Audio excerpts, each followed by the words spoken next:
¿Qué tal? Muy buenas tardes a todos.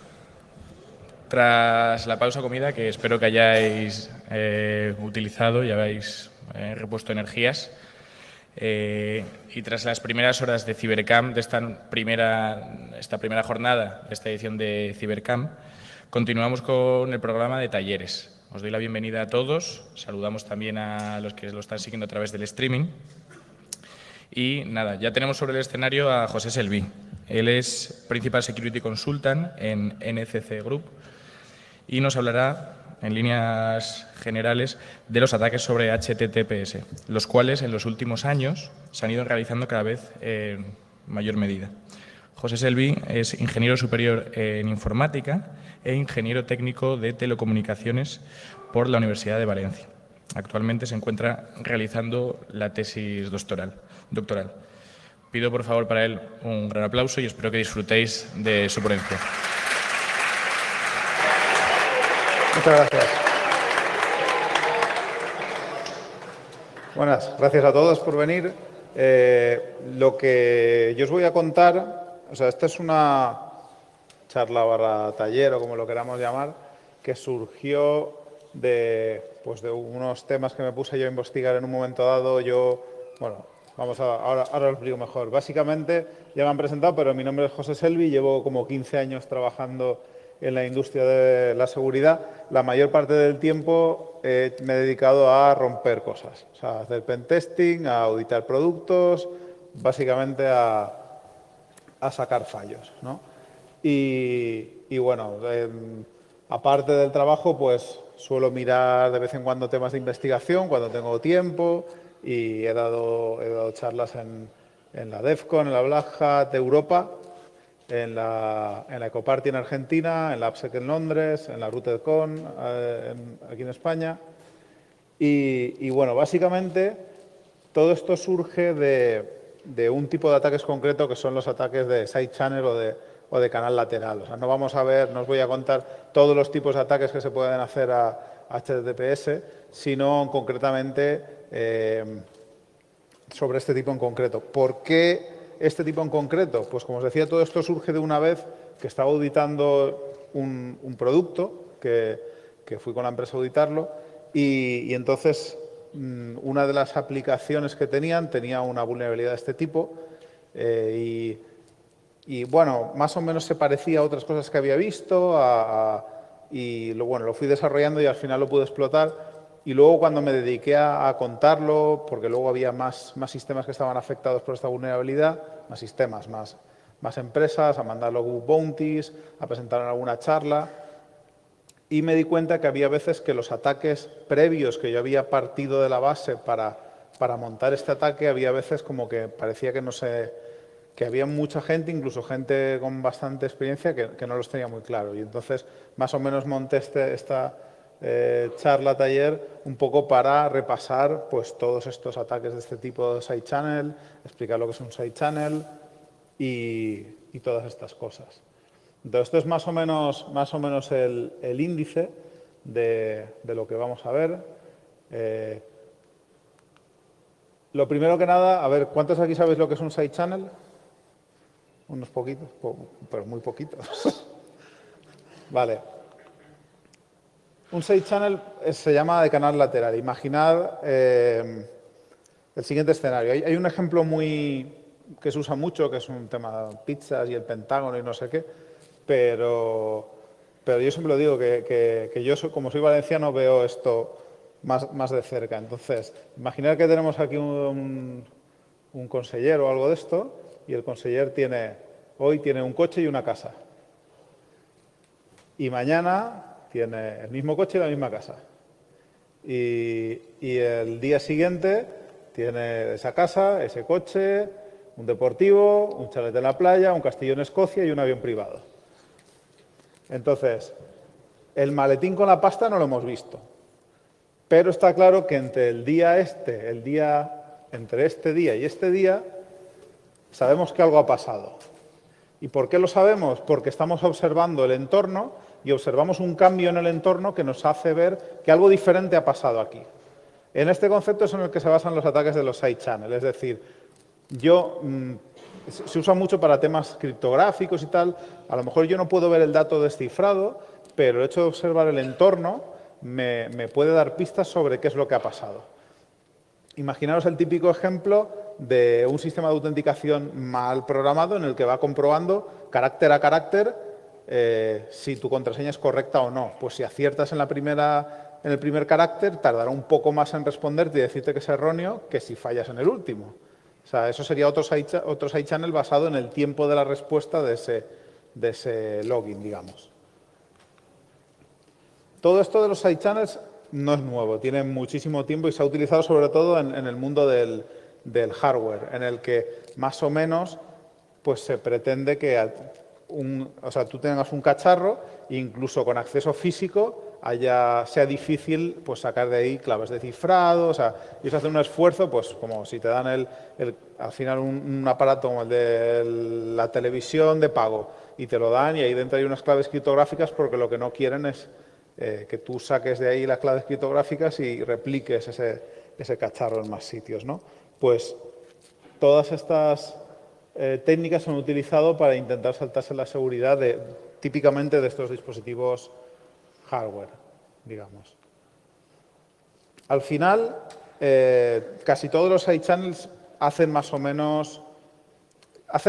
Es la misma idea, pero el medio con el que lo hacen es diferente, ¿no? Pero básicamente tenemos que tener alguna manera de meter algún tipo de estímulo. Es decir, pues si nosotros, por ejemplo, vemos... O sea, nosotros cogemos y en el caso de la contraseña que os explicaba, pues tengo que poder meter contraseñas, ¿no? Por ejemplo, necesitamos meterle algún tipo de estímulo y necesitamos monitorizar de alguna manera, en el caso de la contraseña que os decía, sería medir el tiempo, necesitamos monitorizar de alguna manera qué es lo que está pasando, ver ese entorno que os explicaba antes. Y con todo eso, si tenemos una manera de hacer las pruebas y una manera de monitorizar qué es lo que pasa cuando hacemos una determinada prueba, al final lo que tenemos es una manera de hacer preguntas, ¿vale? Lo que a veces se llama un oráculo, ¿no?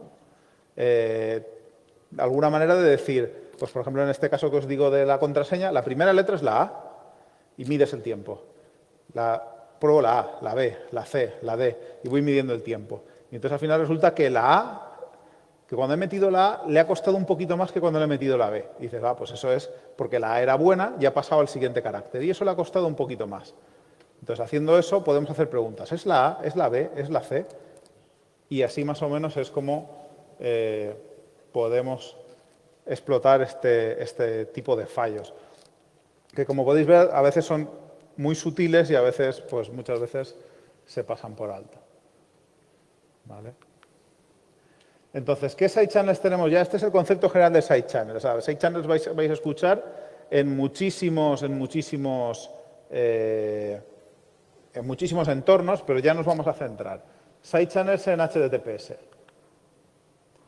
¿Cómo funciona cuando nosotros navegamos? ¿Cómo funciona? ¿Qué pasa cuando nosotros cogemos y tecleamos www.google.com? Pues lo que ocurre es que nuestro navegador lo primero que hace, y si es un servidor DNS, y decir, vale, y www.google.com, ¿qué IP es? Porque la red no sabe de nombres. IP ahí tiene que haber una dirección IP. Y nos contesta y nos dice la IP. Luego nuestro navegador conecta a ese servidor web de la IP que nos ha dado y ese servidor web le devuelve pues, HTML, ¿vale? Código HTML.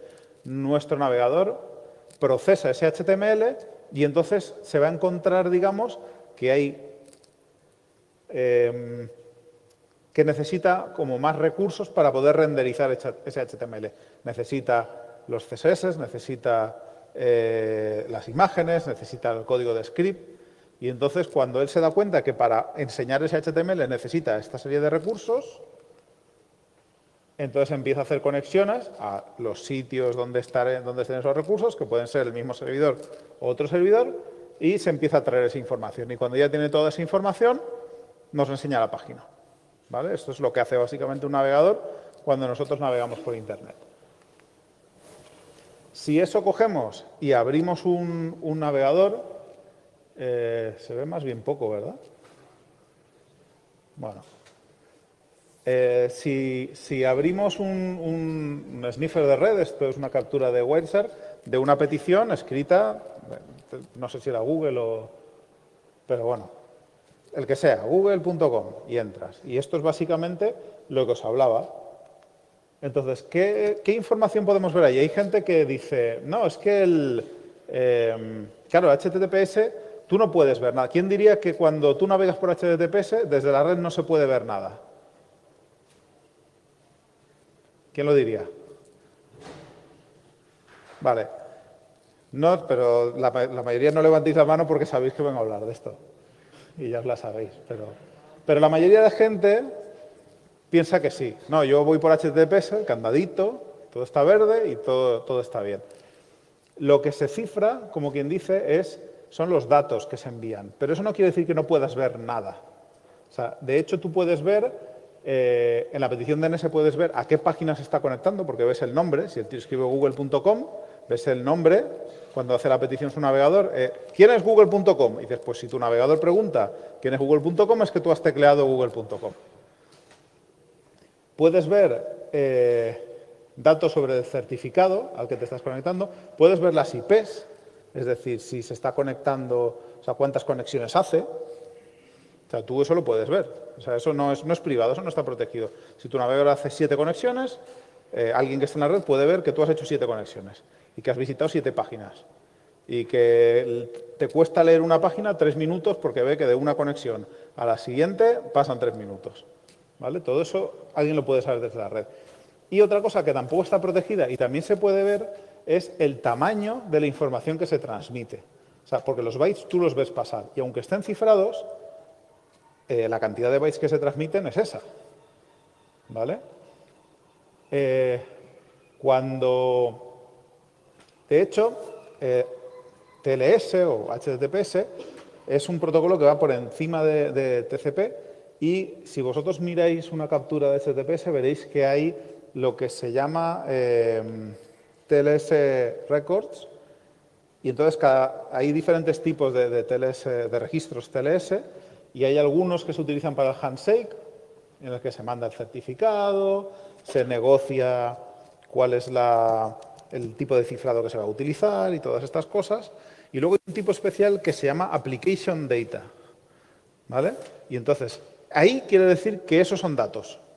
Esos son datos. Esos son nuestra petición HTTP y la respuesta que nos está dando el servidor, pero cifrada. No la podemos ver, pero sabemos cómo de grande es. Y este hecho, se usa como... y de hecho vamos a usar varias de las cosas que he mencionado ahora mismo como side channel para este tipo de ataques. Entonces, lo primero habíamos dicho que necesitábamos alguna manera de generar estímulos, por decirlo así, ¿no? Entonces, una de las maneras más fáciles de generar estímulos es estar en medio de la red. O sea, si yo estoy aquí conectado y alguien más está aquí conectado, hay una serie de ataques que hacen que el tráfico de mi equipo, entre mi equipo y el router de salida, se desvíe hacia el ordenador de esta persona, que se llaman ataques de hombre en medio, ¿no? o man in the middle. Básicamente hay muchos tipos de ataques, pero lo que consiste es en eso. En lugar de la ruta normal que seguirían los paquetes, hay diferentes técnicas que pueden hacer que ese tráfico pase a través de mi equipo. Y de momento solo pasa. O sea, hay gente que cuando dice, no, man in the middle se piensa que ya es romper el túnel TLS, que le va a salir el warning al tío. No va a salir ningún warning.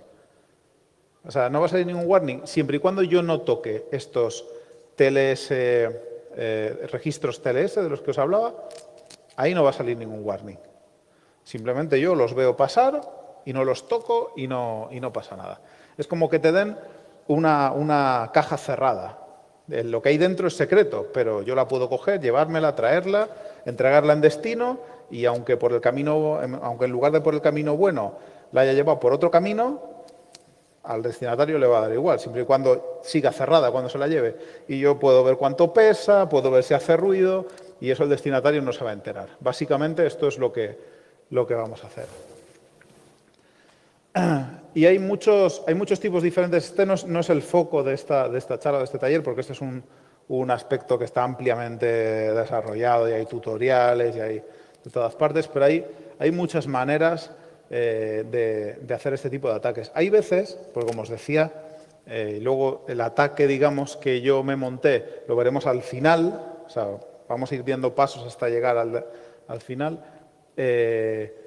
Y cuando envié ese ataque, que os contaré, a algunos bug bounties, una de las cosas que te dicen cuando mandas ataques que requieren que estés en medio es que es muy difícil que un atacante, o sea, que es un escenario poco, no sé si llamarlo poco realista o dicen ellos, dicen algo de eso, ¿no? Como que no, evidentemente, pues si lo puedes hacer sin estar en medio es más sencillo, pero hay un montón de técnicas y hay un montón de situaciones en las que te conectas a un hotel, a un aeropuerto, en redes o simplemente ha habido casos en los que los routers de los proveedores de Internet han tenido fallos y ha habido atacantes que se han dedicado a cambiar el servidor DNS de todos los routers de un proveedor de Internet.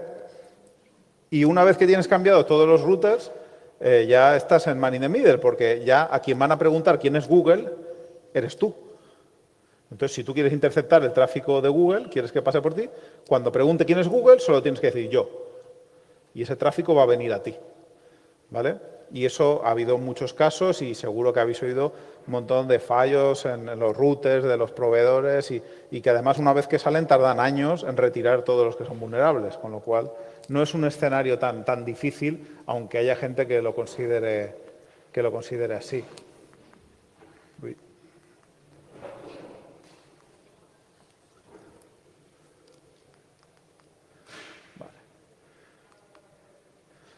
Entonces, una de las posibles, aunque no es el foco de la charla, para que no suene a y esto se podría hacer, y que digáis, sí, esto se podría hacer, pero ¿cómo me voy a mi casa y lo hago?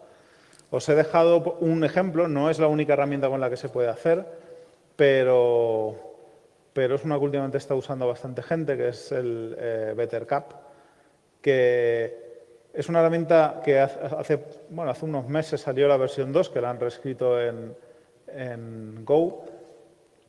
Y básicamente pues tiene un terminal interactivo que tú entras y le puedes ir metiendo comandos y le puedes ir definiendo a qué IP quieres que... No se ve el puntero, qué pena.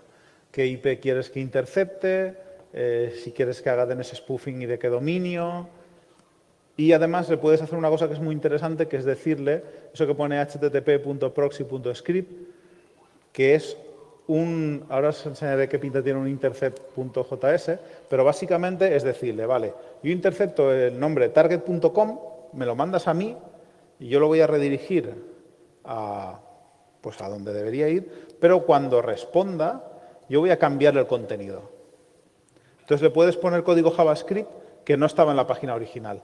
Y con ese código JavaScript es donde tenemos ese estímulo. Es decir, si yo puedo ejecutar en el navegador de la víctima código JavaScript, aunque evidentemente el navegador no va a dejar que cogemos información de otros dominios porque los navegadores separan por el Same Origin Policy a donde tú puedes acceder desde una página para que no puedas acceder a los datos de la página de al lado, sí que voy a poder hacer peticiones a ese usuario. O sea, poner un código JavaScript que haga peticiones. ¿Vale? El ejemplo más tonto es poner una imagen. Si yo le pongo una imagen al usuario y la imagen tiene una URL, voy a obligar a ese navegador a que se conecte a esa URL. Y entonces ahí ya voy a poder tener ese estímulo del que os decía, ¿vale? Que nos hacía falta. Entonces, básicamente no se ve nada, pero básicamente esto es la pinta que tiene el fichero este JavaScript. A ver. Os voy a intentar enseñároslo. Hay una página, esta página que os pongo aquí, está en el propio GitHub y tampoco se ve nada. A ver. Vamos a ver. Sí.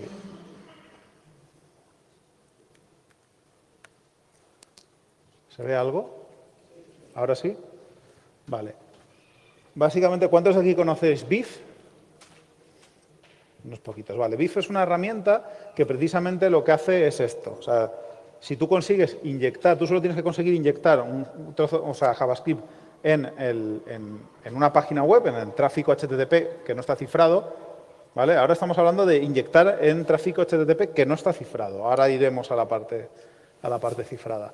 Entonces, le puedes añadir el script de BIF o el script que tú quieras, y BIF hace que puedes realizar acciones sobre el navegador. Puedes decir, pues ahora te cambio las imágenes por las imágenes de mi loro. Pues ahora te cambio la página y te la redirijo a una página de contenido que yo quiera, o lo que sea. Y he dicho el que yo quiera. Mal pensados. Igual que se puede hacer con BIF, se puede poner cualquier código. En este caso, nosotros, para los ataques que vamos a comentar, haríamos esto, y lo que haríamos sería inyectar otro tipo de código, no el de BIF. ¿Vale? Pero bueno, en esta página que pone la presentación, que imagino que luego acabará colgada por ahí, os aparece el enlace de estos scripts, que hay un montón, para hacer un montón de cosas. A ver. Mira, tenéis ahí un CryptoMiner. Tenéis un trozo de código para poner al usuario ahí a minar bitcoins o lo que sea. Hay de todo, ¿vale? Hay muchos ejemplos de hacer cosas. Vale, pues vamos a seguir.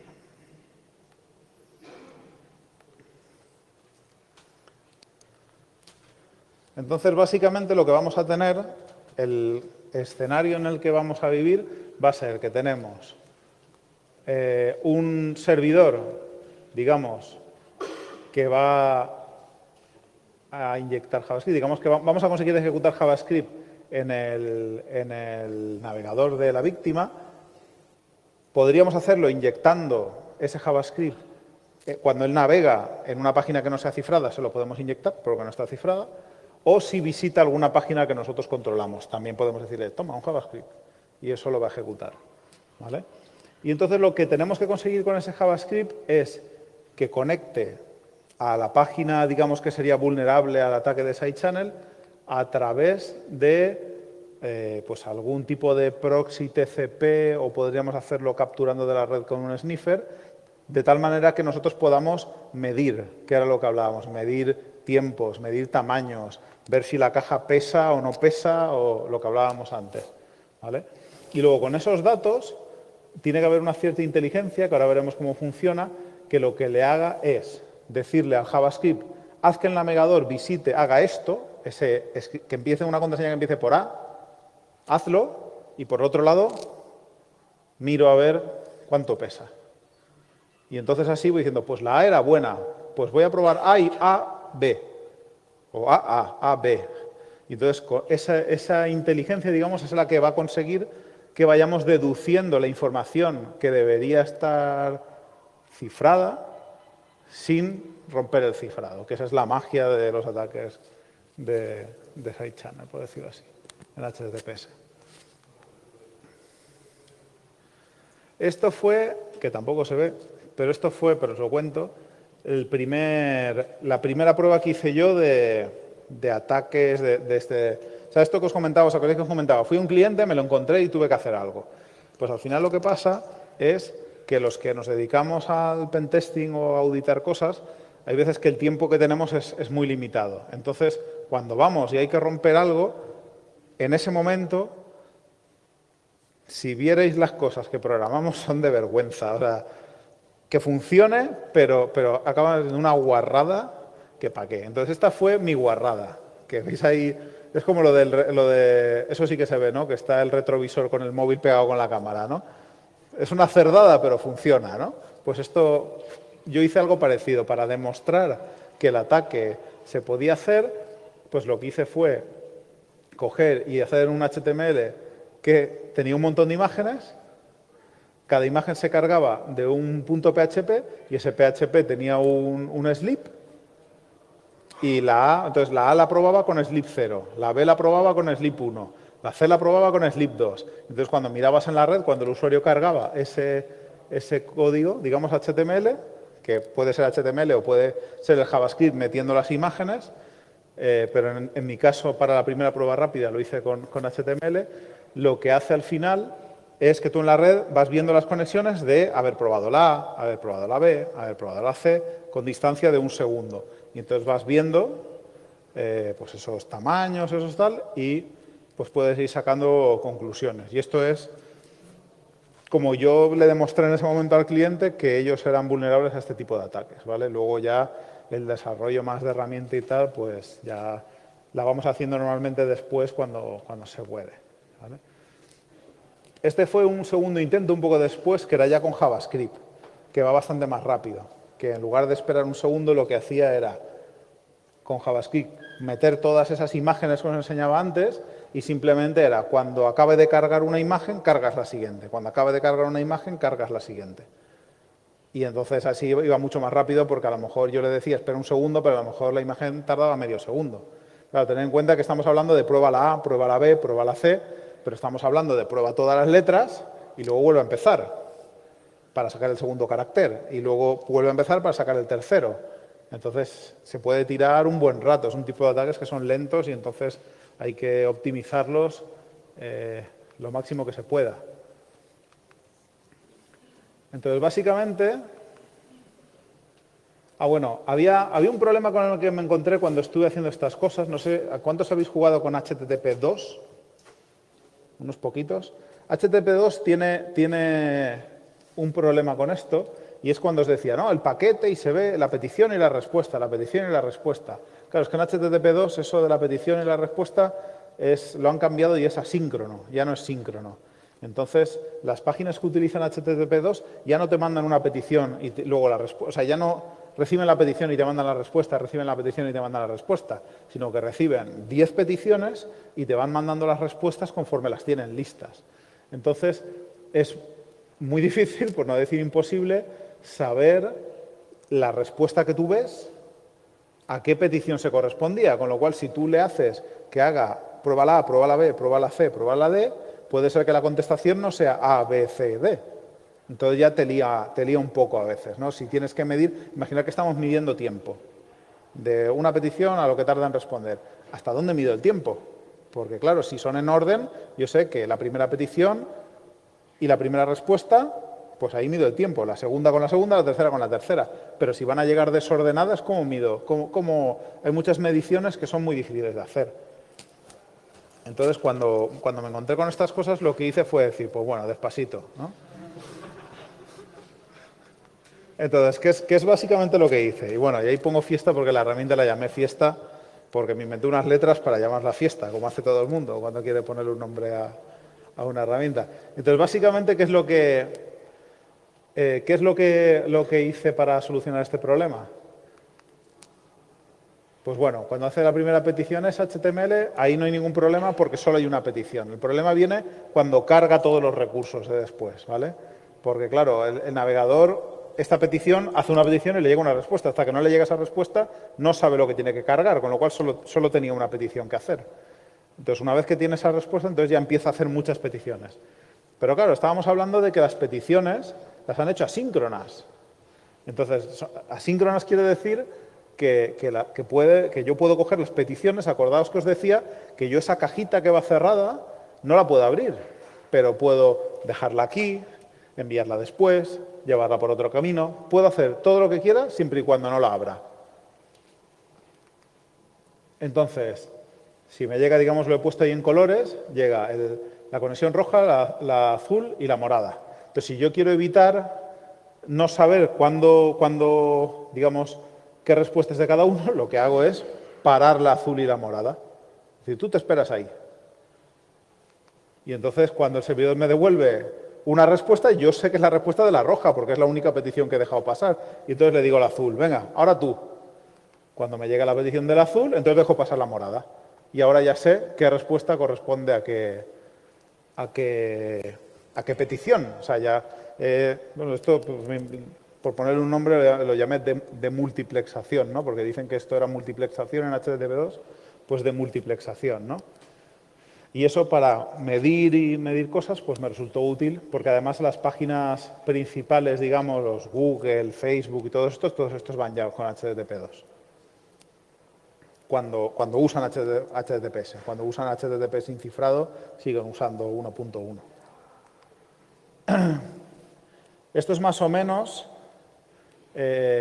un ejemplo. Aquello de allá de la izquierda es cómo funcionaría. Esto está sacado de una página que tiene Akamai para enseñar cómo funciona HTTP2 y por qué es más eficiente, ¿no? Entonces, a la izquierda tenéis HTTP 1.1, que básicamente lo que hace es usa 4 hilos, veréis que va cargando como en trozos de cuadraditos, ¿no? En general, pues suelen ser de 4 en 4, se dan más o menos, ¿vale? Entonces, este va cargando de 4 en 4 porque usa 4 hilos. HTTP2, os fijáis que carga más rápido, pero además carga asíncronamente, va cargando los trocitos como le llegan, ¿vale? Y el del medio es lo que pasa cuando coges HTTP2 y lo pasas por la herramienta que yo hice. Y es que veis que va uno a uno, uno a uno, uno a uno. Porque hace esto que os hablaba. Los para, deja pasar uno, cuando le vuelven. En la herramienta que hice lo puse que se tenía que activar, esto se tenía que activar manualmente, poner un flag para activarlo, porque, claro, si os fijáis, ¿qué se os ocurre qué problema veis? Hacerlo así siempre, hacerlo como el del medio. ¿A alguien se le ocurre? Velocidad, va lentísimo. Entonces, si no te hace falta, ¿para qué lo vas a tener activado? Entonces, lo dejé desactivado y si hace falta, pues se activa, ¿no? Entonces, vamos a ir ya a la chicha. Ahora que entendemos un poco, digamos, el contexto, vamos un poco a la chicha del asunto. Y son, como os decía, tipos de side channels en HTTPS hay de varios tipos. Los que más son utilizados son los basados en el tamaño, ¿vale? En el tamaño de esos paquetes app data. Eso, de lo que hablábamos antes, ¿no? Esos tamaños. En las peticiones y en las respuestas, observar esos tamaños. Unos de los primeros que salieron, o de los primeros que conozco yo, estaban basados en, sacaban la información basándose, mirando el tamaño, pero se basaban en una propiedad del cifrado. Entonces, ¿en qué se basa esta propiedad? En general, coger datos, y esto no es solamente tema de HTTPS, sino que es en general, coger datos, he dicho cifrado, no, de la compresión, coger datos secretos, que se consideran secretos, y datos proporcionados por usuario, y comprimirlos juntos, aunque luego los cifres, suele ser mala idea. ¿Alguien sabe por qué? ¿Nadie se le ocurre? Pues el motivo es porque los algoritmos de compresión lo que hacen es intentar reutilizar flujos de bytes para no repetirlos. Con lo cual, si yo controlo parte de los datos y yo sé que hay un secreto, yo puedo hacer pruebas, lo mismo que decíamos de la contraseña, la A, la B, la C, la A, B, A, C. Y en tanto en cuanto lo que yo meto ahí es igual que el secreto, el resultado va a ser más pequeño. Entonces, si yo en una conexión HTTPS va comprimida y luego cifrada, si al lado de, por ejemplo, una cookie de sesión yo puedo controlar un dato, la URL, en este caso, y yo voy probando letras, si voy acertando, cuando pongo la A, la B, la C, ese paquete va a ser más pequeño que si no acierto. Con lo cual, yo puedo ir forzar al navegador con un JavaScript como el que os comentaba, forzarle a hacer muchas peticiones e ir viendo si el tamaño se hace más pequeño o se hace más grande.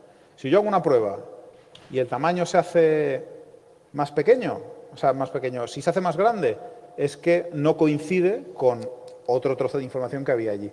Si se queda igual, pues entonces es que lo que ha hecho ha sido pues exactamente esto. Mira, por ejemplo, el cifrado que se utiliza en la parte, o sea, en web generalmente, hace algo como esto. Digamos que si tú tienes una cadena de texto como la de arriba, y él, cuando lo comprime, en lugar de poner ahí arriba, si ve que hay un trozo de cadena que se repite con anterioridad, lo que hace es sustituir ese trozo de cadena por pues, un par de bytes, no sé si son 2 o 4, no me acuerdo cuántos, pero lo que hace es como un puntero.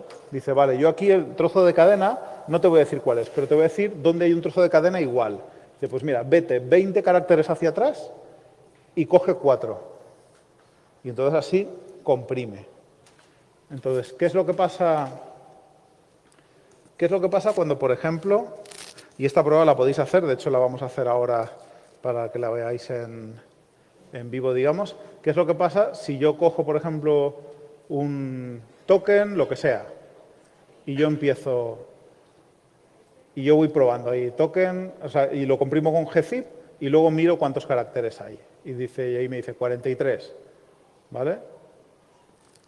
¿Por qué pone 43 ahí? Porque ese token igual lo que ha hecho ha sido quitarlo y hacer el puntero a aquel. Pues vete a este de aquí y son 6 caracteres, lo que es token igual. Si yo añado una A, como esa A no coincide con esta A va a ser un carácter independiente, con lo cual el tamaño va a subir en un byte. Si yo pruebo una B, ¿qué es lo que va a pasar? Fijaros en el cambio.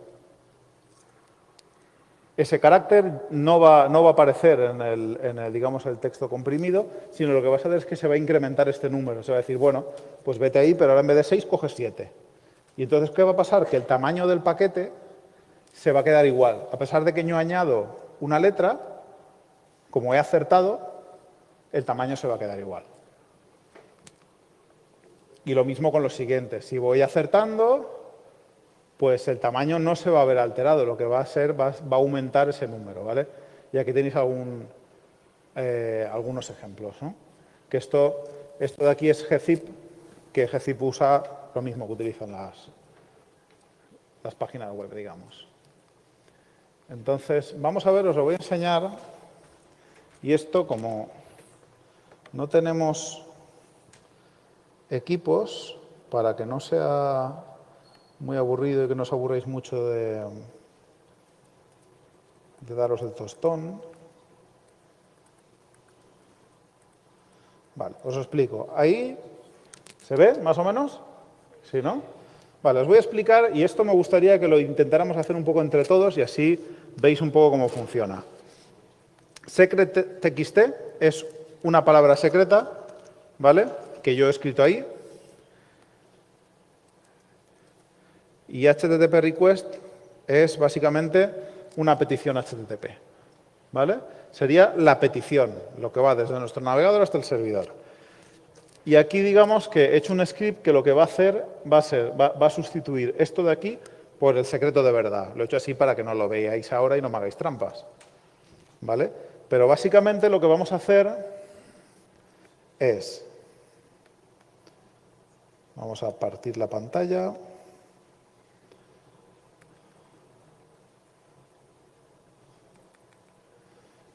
Vamos a ver si lo consigo poner de un tamaño que se vea.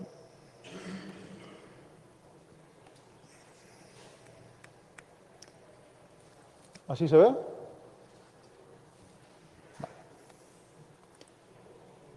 Entonces, guess básicamente lo que hace es hacer esta sustitución que os digo, que os decía en el HTTP request,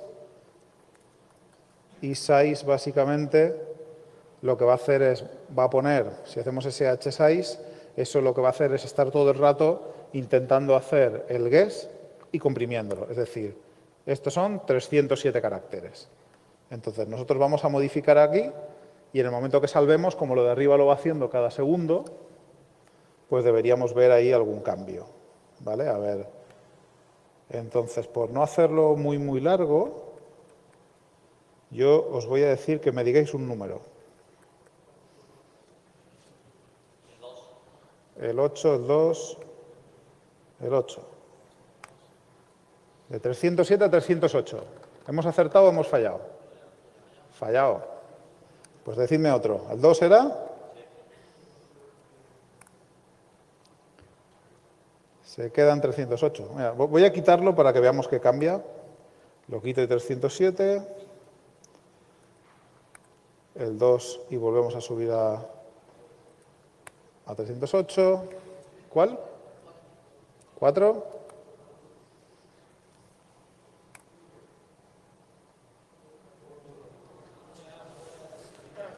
308. ¿Hemos acertado o hemos fallado? Vale, decime otro. El 5. Tampoco. Ahí, espera. Espera, a ver. El 3.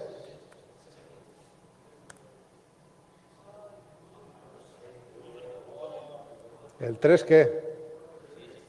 ¿El 3 es? Vale, decidme otro. Entonces, ¿qué hacemos? ¿Lo cambiamos o vamos a por el siguiente? Por el siguiente, ¿no? Venga, ¿qué? 1. Ah, qué lista. Pues no. Si os digo la verdad, no me acuerdo qué número he puesto. ¿El 7?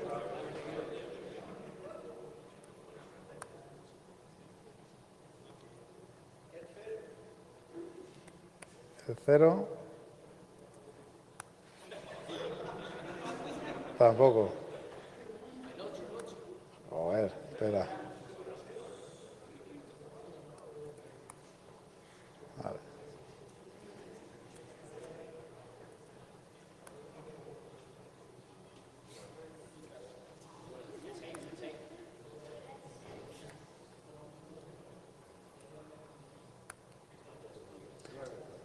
¿9?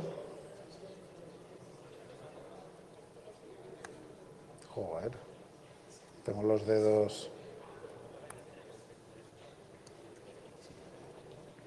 ¿Nada? Pues yo, si os soy sincero, juraría que era el 7.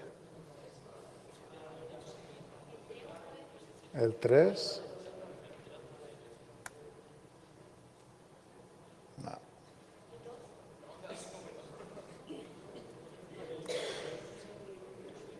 ¿El 2 nada?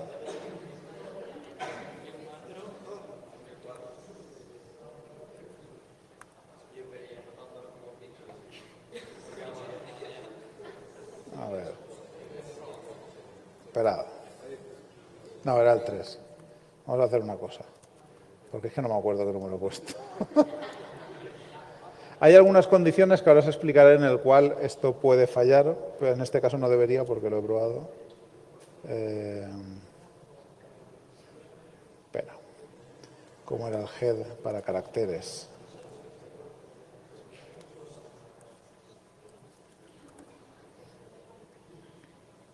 Bytes, vale.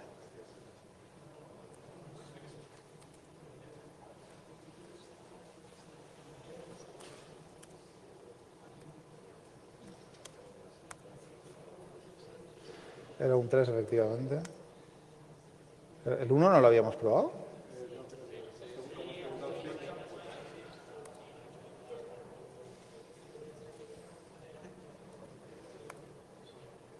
Uy, pues ahora sube. ¿Eh? No, el 3 y el 1. Ahora os explicaré por qué pasa esto.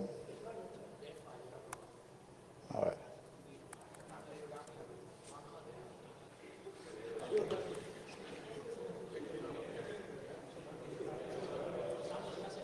¿Qué leches he puesto?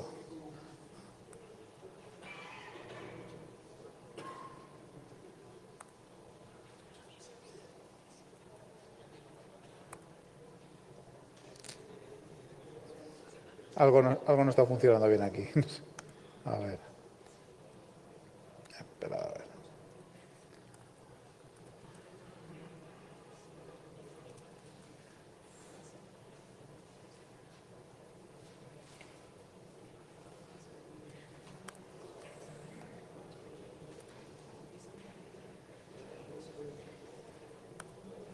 Es secret, ¿no? Sí.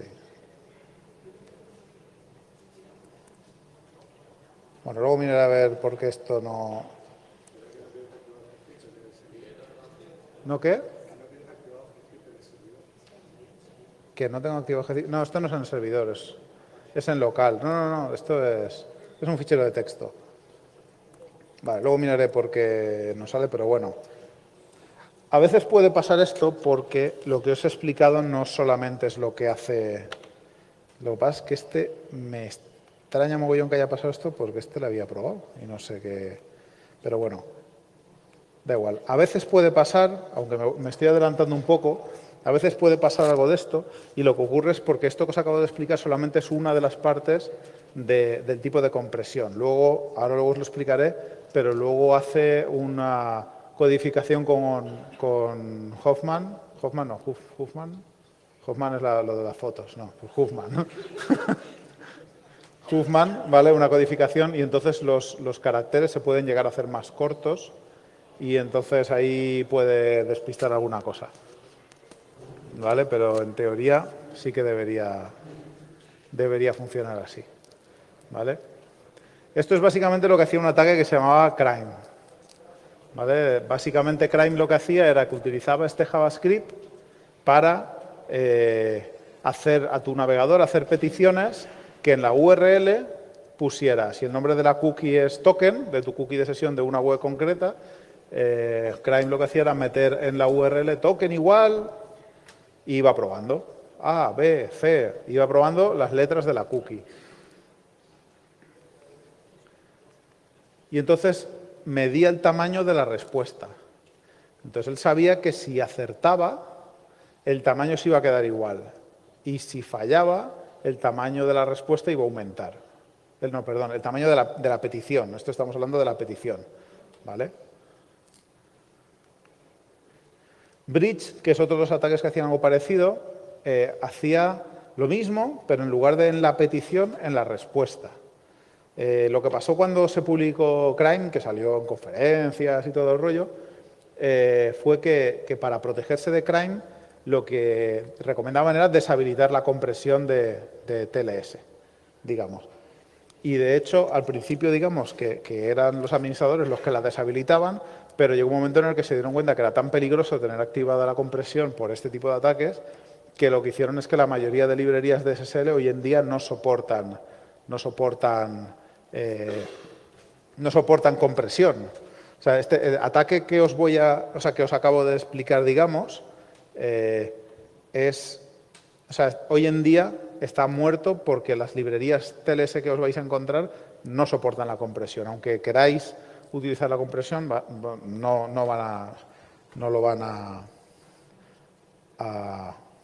vais a poder usarla, ¿vale? Entonces, yo para probar estas cosas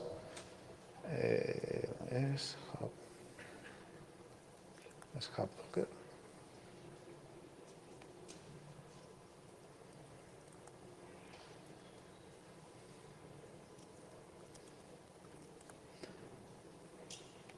Vale, yo para probar estas cosas me he hecho un Docker, que está aquí y es público y os lo podéis bajar, que básicamente lo que he hecho ha sido buscar por ahí una imagen que ya había hecho alguien de una Debian súper antigua del copón, y entonces lo que he hecho ha sido montar un servidor web con esta base, y entonces ahí le he puesto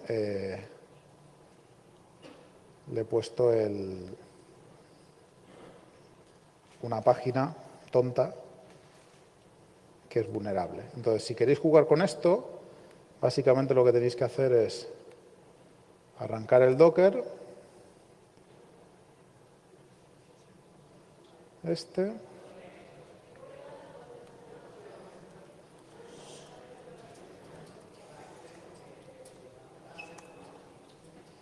Evidentemente el certificado no es bueno porque es un autofirmado, ¿vale? Y entonces ahí tenéis esta página. Esta página sí que soporta, digamos, compresión y podéis probar estos ataques. Y de hecho, si utilizáis, por ejemplo, vamos a probarlo aquí, a ver si aquí...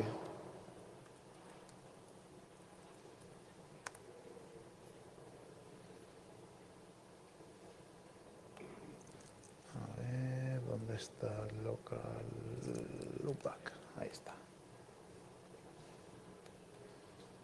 Vale.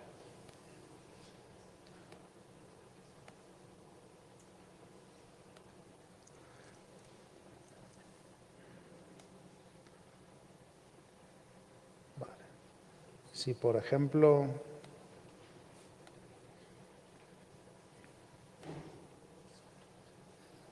probamos a hacer algo como esto.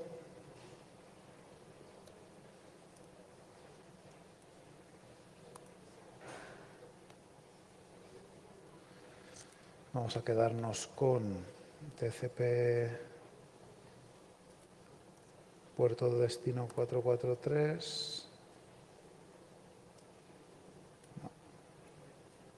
Destino 443.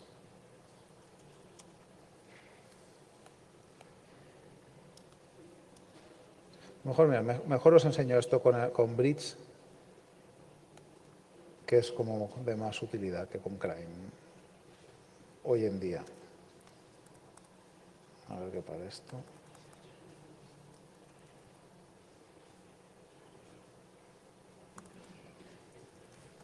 Bueno, ya se querrá parar. Os explico lo de Crime y mejor os lo enseño con Crime. O sea, perdón, con Bridge. Vale. Cuando Bridge lo que pasó fue otro ataque que es muy parecido al que hemos visto y se basa también en compresión, pero compresión en la respuesta. O sea, TLS, os he dicho que hemos dicho que quitaron el soporte, pero por encima de TLS, que está HTTP también soportaba compresión en la respuesta, ¿vale? Y entonces se utilizó exactamente la misma idea que con Bridge, pero esta vez lo que hacían era decir, vale, pues ahora lo que necesito es mandar una petición de algún parámetro que se refleje en la respuesta, similar como si dijéramos a un cross-site scripting, pero no hace falta que se refleje código de script, con que refleje contenido, texto es suficiente. Y entonces dijo, vale, pues yo voy a mandar en un parámetro que yo sé que se refleja, y entonces en la respuesta, cuando ese parámetro me venga reflejado, puedo usar la misma técnica para descubrir el valor de secretos, como por ejemplo un token anti-CSRF, ¿vale? Que es el que se utiliza para que no puedas obligar a, cuando visitas un formulario, no puedan obligarte a hacer peticiones sobre ese formulario si antes no has visitado tú el formulario y has metido los datos, ¿vale? Pues eso sí, os lo vemos con el este. A ver.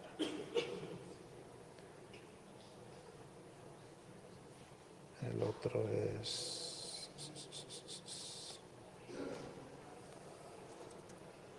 ¿Qué pasa? ¿No se muere o qué?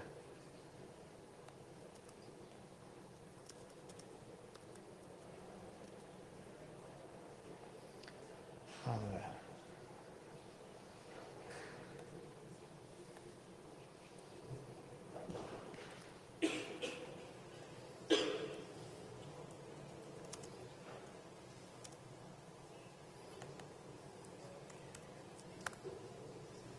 Vale.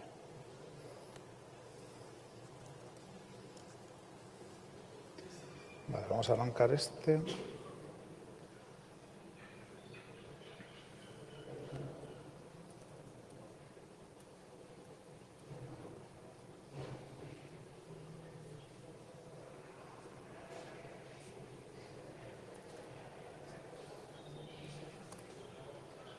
Lo mismo, el certificado no es bueno, nos da igual.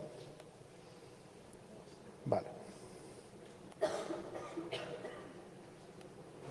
Entonces, básicamente, vamos a verlo así, si queréis, porque se ve mejor el contenido. ¿Se ve o no? Así mejor, ¿no? Vale, y vamos a arrancar el Wireshark.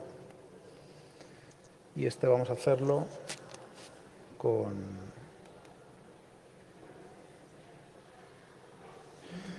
Vale. Entonces, si ahora aquí, por ejemplo, le hacemos hacer la petición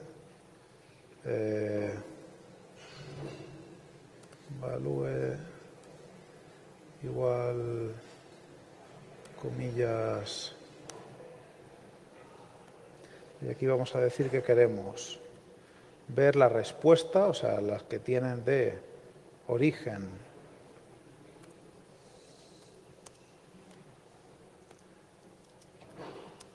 443 y que ese sea de tipo application data, ¿vale? Vale. Pues no se ve nada. A ver si puedo esto hacerlo más grande.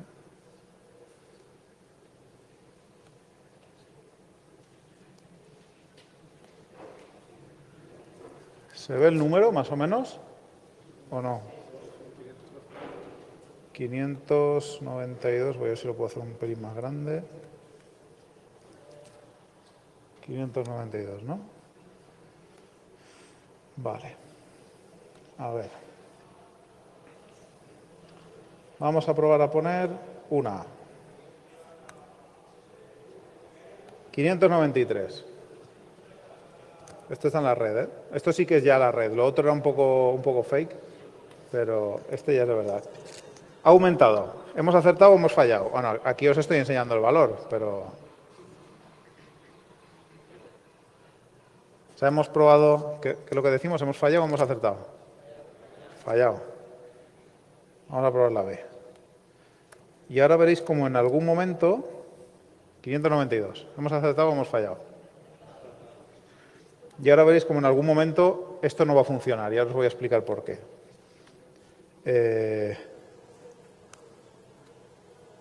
593 otra vez. Eso es porque no es una A. Ah, bueno, pero que no estáis viendo lo que estoy escribiendo. ¿Pero os fiáis de mí o qué? Bueno, pues he escrito una A. Ah. Y ahora pongo una C. Y veis que ahora la...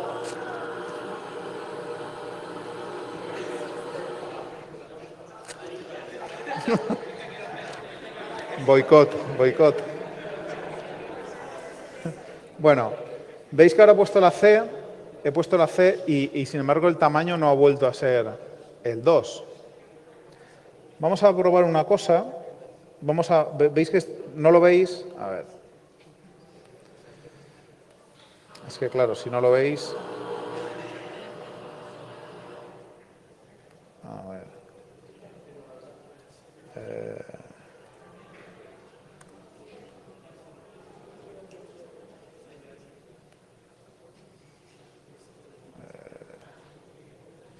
Vamos a ver si podemos hacer algo para que se vea.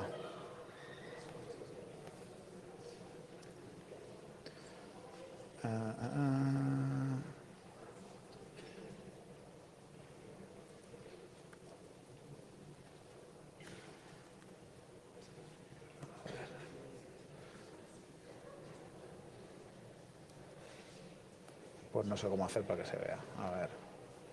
Vamos a ver.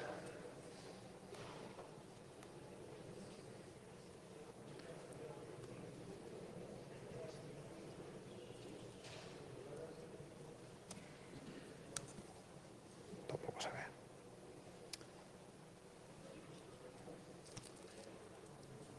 ¿Ahora se ve? Vale, pues esto es lo que estoy poniendo. Fijaros que he puesto la C, que sí que es la que debería ser, pero sin embargo me ha dicho que no era. ¿Por qué me ha dicho que no era? Pues fijaros que yo os he dicho que buscaba cadenas que ya aparecieran, pero claro, ¿quién nos dice si yo pongo value igual y quién me dice a mí que no hay otro value igual?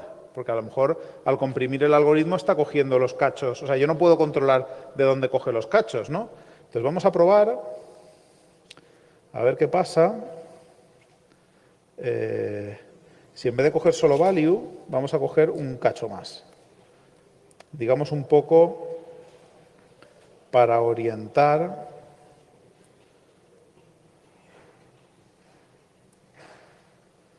O sea, vamos a poner algo así. ¿Vale? Y luego value igual, comillas y lo que sea. ¿Vale? Vamos a coger un trozo más grande del contenido que nosotros sabemos que va a tener, que esto no es secreto, porque tú visitas la página con tu usuario y tú ves lo que va delante del token. Ese texto tú lo ves. ¿Vale? Entonces vamos a probar eso.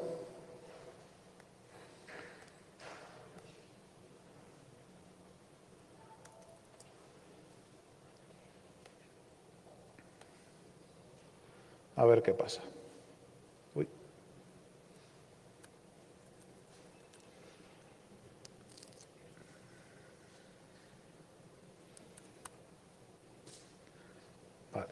pone el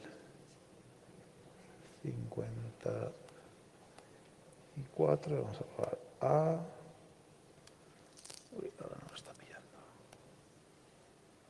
Vamos a ponerlo así.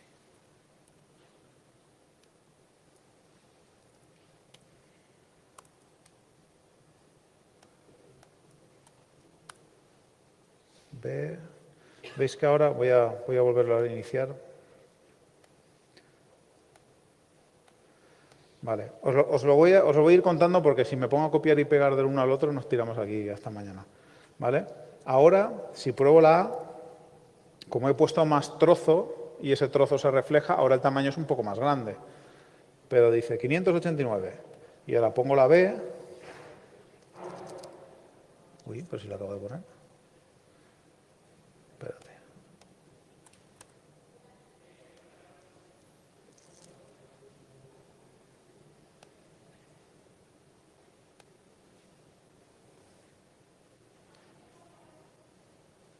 A ver, ¿lo estoy haciendo bien?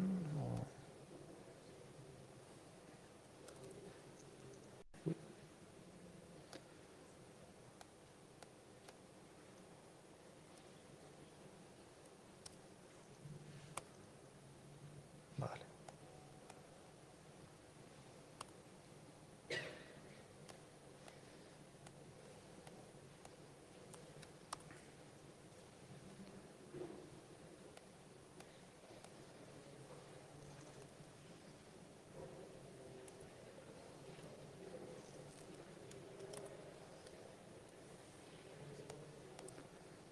A ver que lo ajuste. ¿Será posible? Ostras, espera.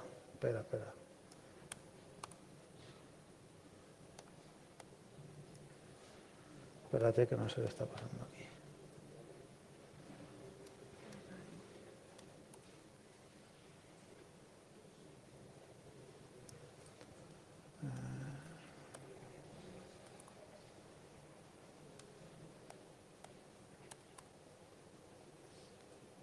Vale. Que no sé qué me estaba haciendo raro aquí con las cadenas. Vale. 589. Y pruebo la A. ¿Qué me está haciendo esto? Espera.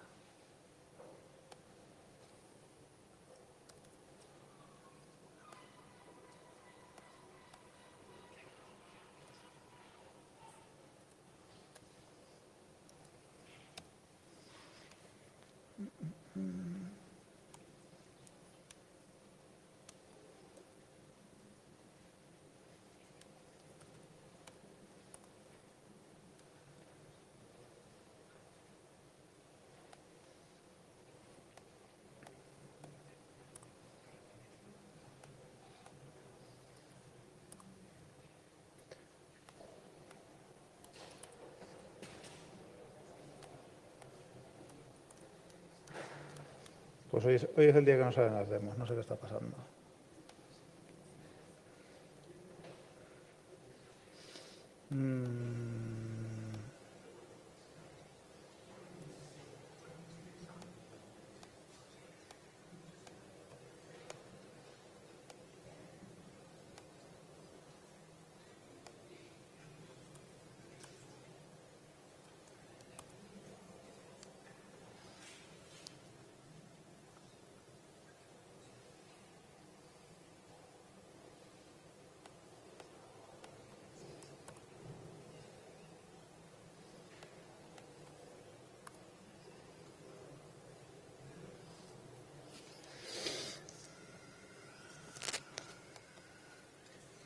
A ver.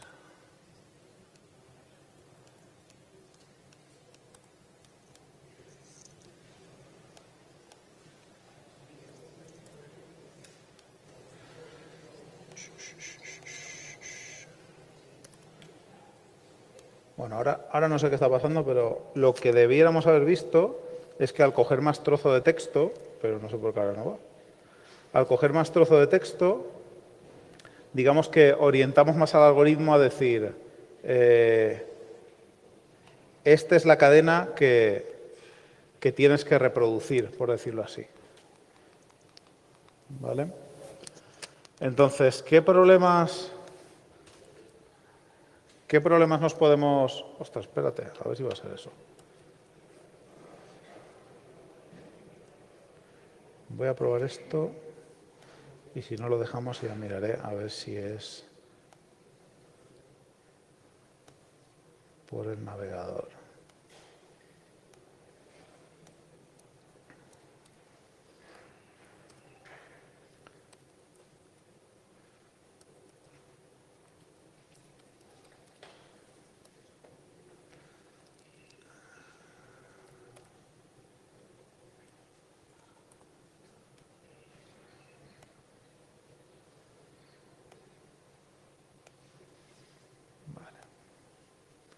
Y vamos a limpiar aquí.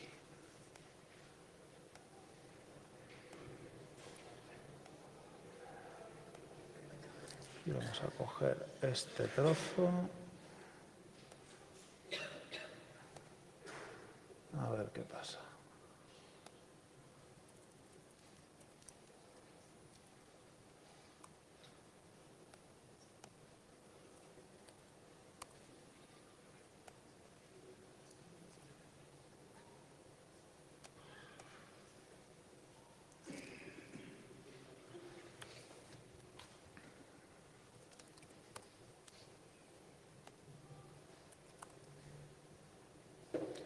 Vale.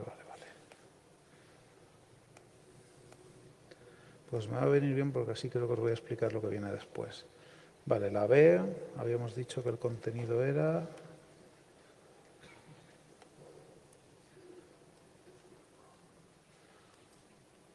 B...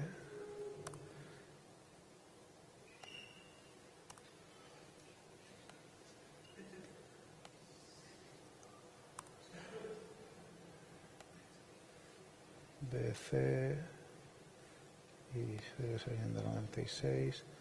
Vale. Es por el navegador y ahora os explicaré por qué puede ser.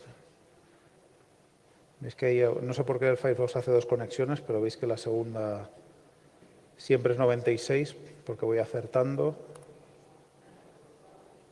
Y digo yo, ¿por qué puede estar pasando esto?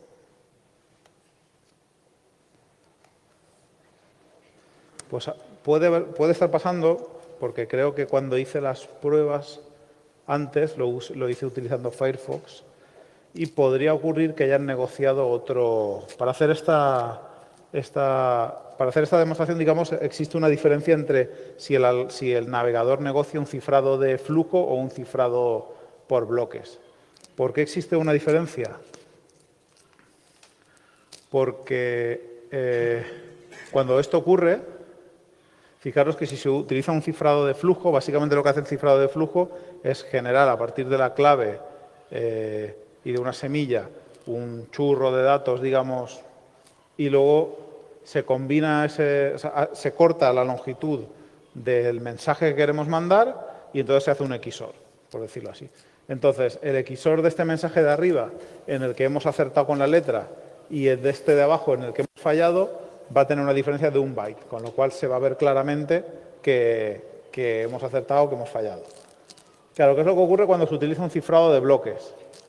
Pues que lo que puede pasar es algo como lo que vemos aquí, que al final los bloques, lo que se hacen es, como se cifra a nivel de bloque, cuando tú tienes un mensaje que no es de una longitud múltiplo del tamaño de bloque, lo que se hace es que se rellena, de una forma que ahora no vamos a entrar, pero se rellena.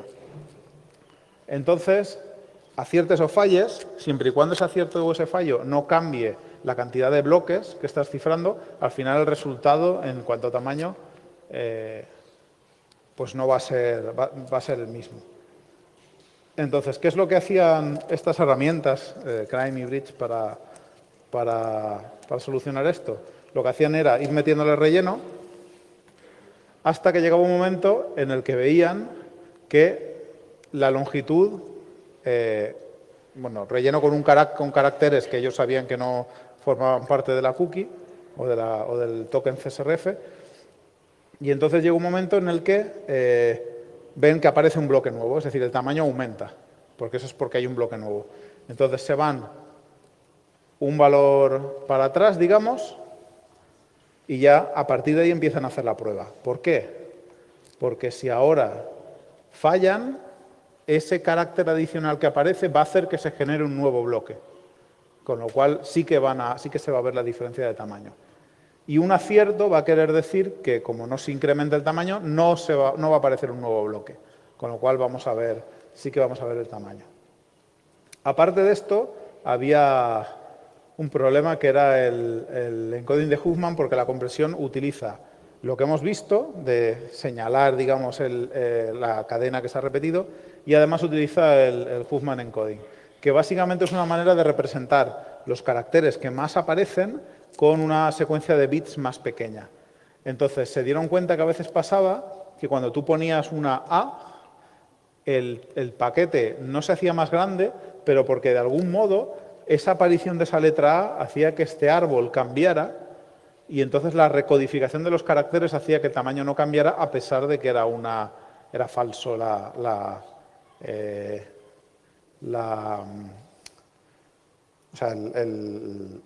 guess, el intento que habíamos hecho, digamos. Que esto es lo que me imagino que puede haber pasado con la demo, si no fuera porque hace una hora lo he hecho y funcionaba, y en teoría con el mismo contenido el algoritmo de compresión debería comprimir de la misma manera. Pero bueno, a saber, cosas de la informática. Entonces lo que hacían era lo que llamaban doble check. Cogían por un lado y probaban ese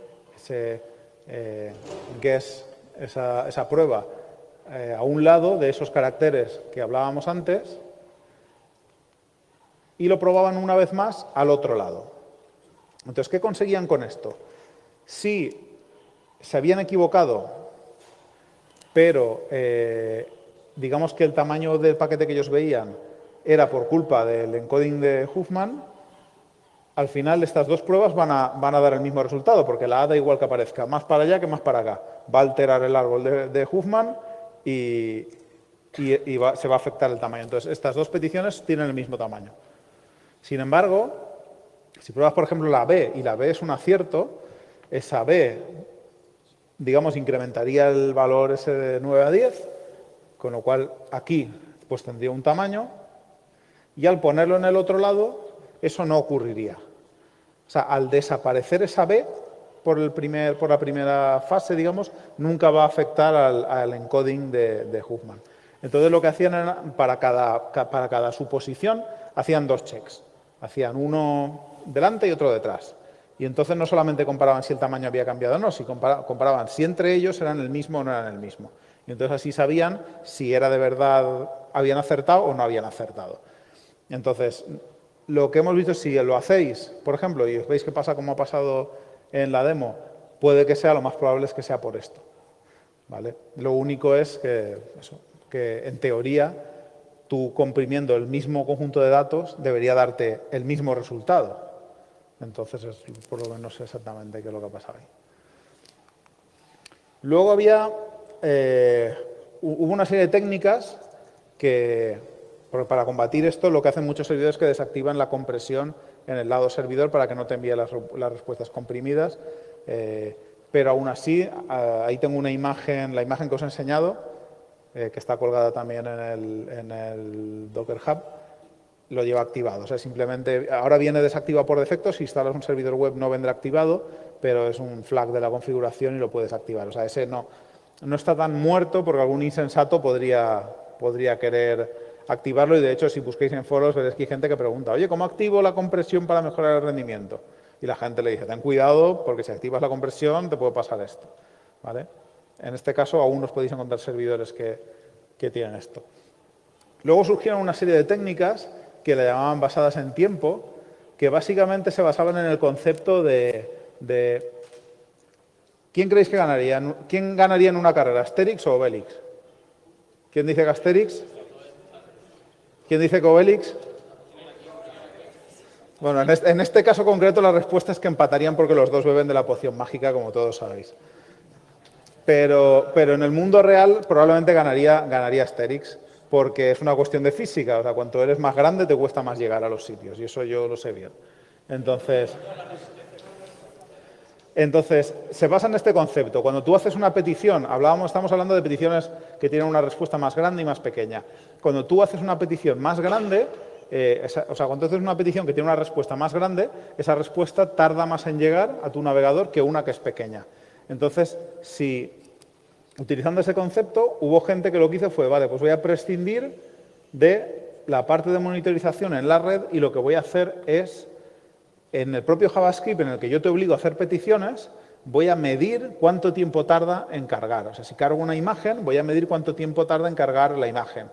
Y entonces voy a saber si ha tardado mucho o ha tardado poco. Y de esa manera yo puedo atacarte sin estar man in the middle. O sea, tú visitas mi página y con visitar mi página yo te pongo el JavaScript y yo te puedo estar atacando sin estar estando tú en tu casa.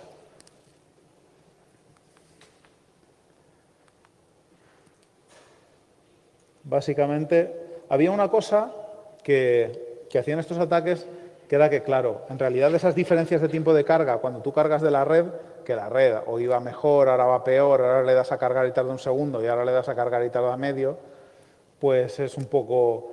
Entonces lo que hacían era mandar un paquete que al reflejar, digamos, parecido a ocurría con Bridge, que tú mandabas una petición que reflejaba parte del contenido.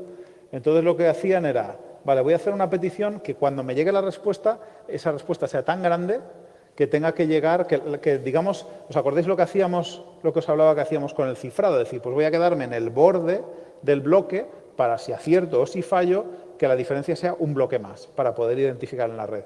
Pues aquí hacen algo parecido, pero con los paquetes TCP. O sea, generan una petición que va a generar un paquete de vuelta que se va a quedar al límite del tamaño, digamos, del paquete TCP, de tal modo que si falla, si se incrementa en un byte o en un bloque, si es un cifrado, eso va a producir que sea necesario enviar otro paquete. Con lo cual, el tiempo de round trip, digamos, tiene que enviar el paquete, tiene que enviar una CK, digamos que se maximiza el tiempo.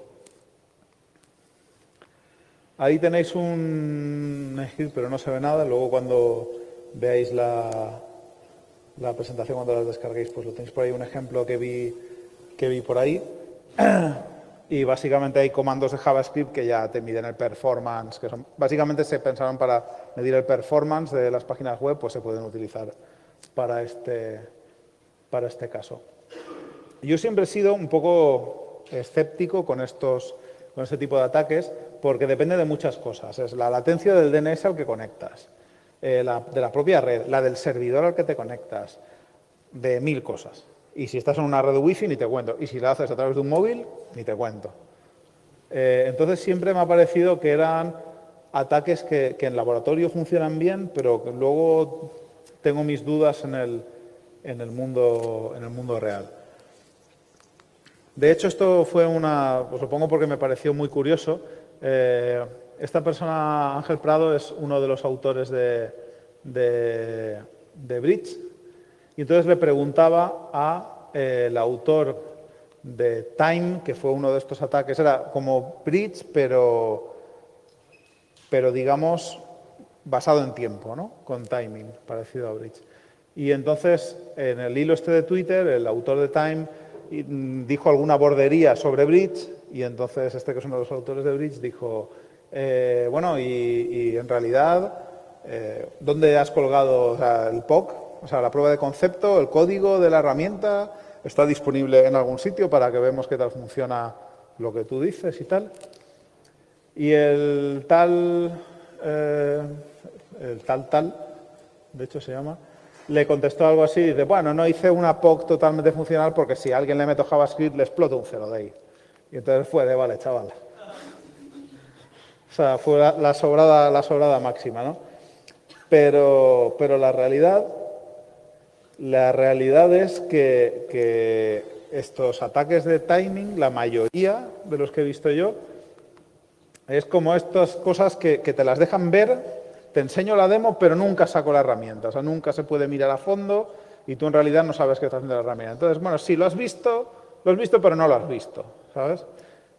Y la realidad es que es muy difícil encontrar pruebas de concepto. Yo no he visto así pruebas de concepto así publicadas, que se vea la herramienta y tal. Entonces, hay lo más, digamos que esto es lo que se acerca más a lo que os comentaba al principio que fui haciendo yo, que es otro tipo de ataque, se llama cross-site searches. Entonces, esto ya no se basa en compresión, porque, como os decía, para protegerse la mayoría de páginas lo que hacen es deshabilitar la compresión, pero se basan básicamente en que hay páginas que tienen buscadores y en el propio buscador tú puedes solicitar, digamos, tu información y hay muchos que tienen motores de búsqueda muy fuertes, o sea, muy potentes. Entonces tú le puedes decir, búscame en mi agenda los teléfonos que empiecen por 1, que empiecen por 2, que empiecen por 3. Y además la mayoría de páginas de este tipo no protegen ese formulario con token anti-FSRF porque como nadie puede leer la información porque va cifrada, normalmente se protege con tokens anti-FSRF las acciones en plan de enviar saldo a no sé quién, resetear una contraseña, o sea, todas esas cosas sí vienen protegidas.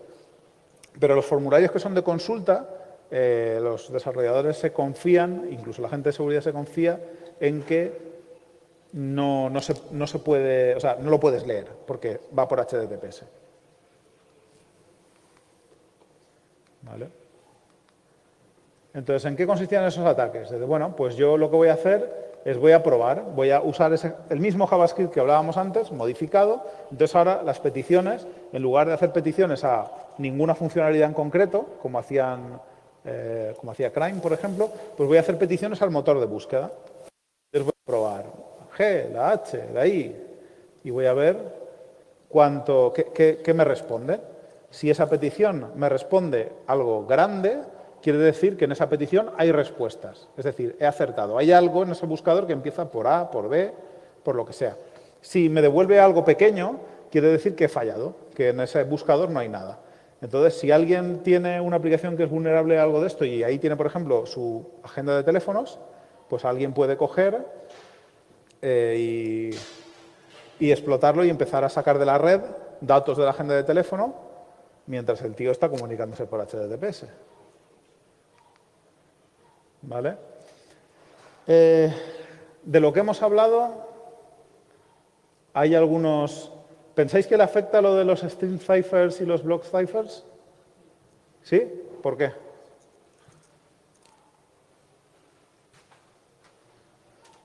¿Un voluntario? ¿Quién ha dicho que sí? No, a ver. En este caso, sí, pero no. O sea, sí que le afecta porque es verdad que si hay un block cipher, pues cuando te lleguen los resultados, si la diferencia de tamaño es menor que el tamaño de un bloque, va a salir el mismo tamaño. Pero en la práctica esto no va a ser un problema. ¿Por qué? Porque, si no recuerdo mal, el tamaño de bloque normalmente de los sistemas de cifrado de bloques son 16 bytes, es decir, 16 caracteres. O sea que la información de una entrada solo dará problemas si la información de una entrada es menor de 16 caracteres. Que si contamos ahí código HTML, eso en la práctica quiere decir que con que cada resultado tenga 10 caracteres, un solo resultado adicional que te aparezca va a generar un bloque más. Con lo cual, en la práctica, pues no va a ser un problema. Huffman encoding, evidentemente no, porque no hay compresión, con lo cual ese problema no lo vamos a tener. Y el problema del padding, pues tampoco lo vamos a tener. ¿Vale? Este mismo ataque también se puede hacer basado en tiempo. ¿Vale? Lo mismo que hablamos, se hace la petición y en lugar de ver de la red en la red el tamaño, pues lo hacemos midiendo el tiempo de una manera similar o como hacía el otro ataque del que hablábamos, ¿vale? Miden el tiempo y a partir de ahí pues calculan. Pero esto tenemos la misma de siempre. Yo no he visto ninguna POC. Esta persona, Nathaniel Gellerner, presentó en la Black Hat hace, creo que es un par de años esto, y enseñó la herramienta hizo la demo y nunca la publicó. Entonces, no digo, o sea, no digo que no funcione, digo que yo no lo he podido verificar que funcione como tal. Y yo, que he probado la otra opción, que es la de en la red, y he visto los problemas que da, soy un poco escéptico de que solo con el tiempo, salvo en entornos muy concretos y tal. Pero bueno, existen, ¿no? Esta persona utilizaba una técnica que era que lo que hacía era que en la respuesta, digamos, intentaba buscar algún parámetro que se reflejara en cada una de las respuestas. Y entonces así la hacía más grande. Porque claro, esto es como todo. Tú en la red, si ves una diferencia de 3 bytes, pues son 3 bytes. Pero al cargar midiendo tiempo, una diferencia de 3 bytes no la vas a notar. Necesitas algo con más consistencia, digamos. ¿Vale? Y todo esto nos lleva al nuevo tipo de side channel, que fue lo que he estado yo presentando por ahí, que es en realidad el que hice para el cliente que os hablaba es uno como el anterior, pero en vez de basado en tiempo, basado en el tamaño, ¿no? El primero que os he contado del cross-site search. Pero ese, cuando me hice una pequeña herramienta y vi que funcionaba, me dediqué a ir, pues voy a coger a todas las páginas, a Google, a Facebook, a tal, que seguro que no han caído y voy a probarlo. Y lo estuve probando y no me funcionó en ninguno, porque ya pues lo tenían cosas, digamos, aleatorias. O sea, por ejemplo, mirad, esto es un ejemplo de Google. Si tú haces un curl de Google y mides los caracteres, tú lo vas probando y te saca, ahora este tamaño, al minuto siguiente otro tamaño, al segundo siguiente otro tamaño. O sea, no tiene un tamaño, digamos, que sea siempre el mismo. ¿Y eso sabéis por qué es? Porque tienen estos JavaScript infernales que se generan por cada petición, que muchas veces tienen nombres aleatorios y es imposible. O sea, medir el tiempo de una de estas peticiones era imposible. Entonces, como yo tengo muy mal perder, en su momento pues me estuve ahí pensando y digo, a ver qué se me ocurre. Y entonces se me ocurrió una cosa. Digo, vale, el tamaño no es lo único que podemos usar como side channel. Fijaros que casi todo lo que hemos visto hasta ahora es tamaño o el tiempo, que es derivado del tamaño. Al final es tamaño, ¿no? Pero fijaros que cuando hablaba, os explicaba, había más cosas. O sea, había más cosas que podíamos utilizar. Entonces, una de las cosas era,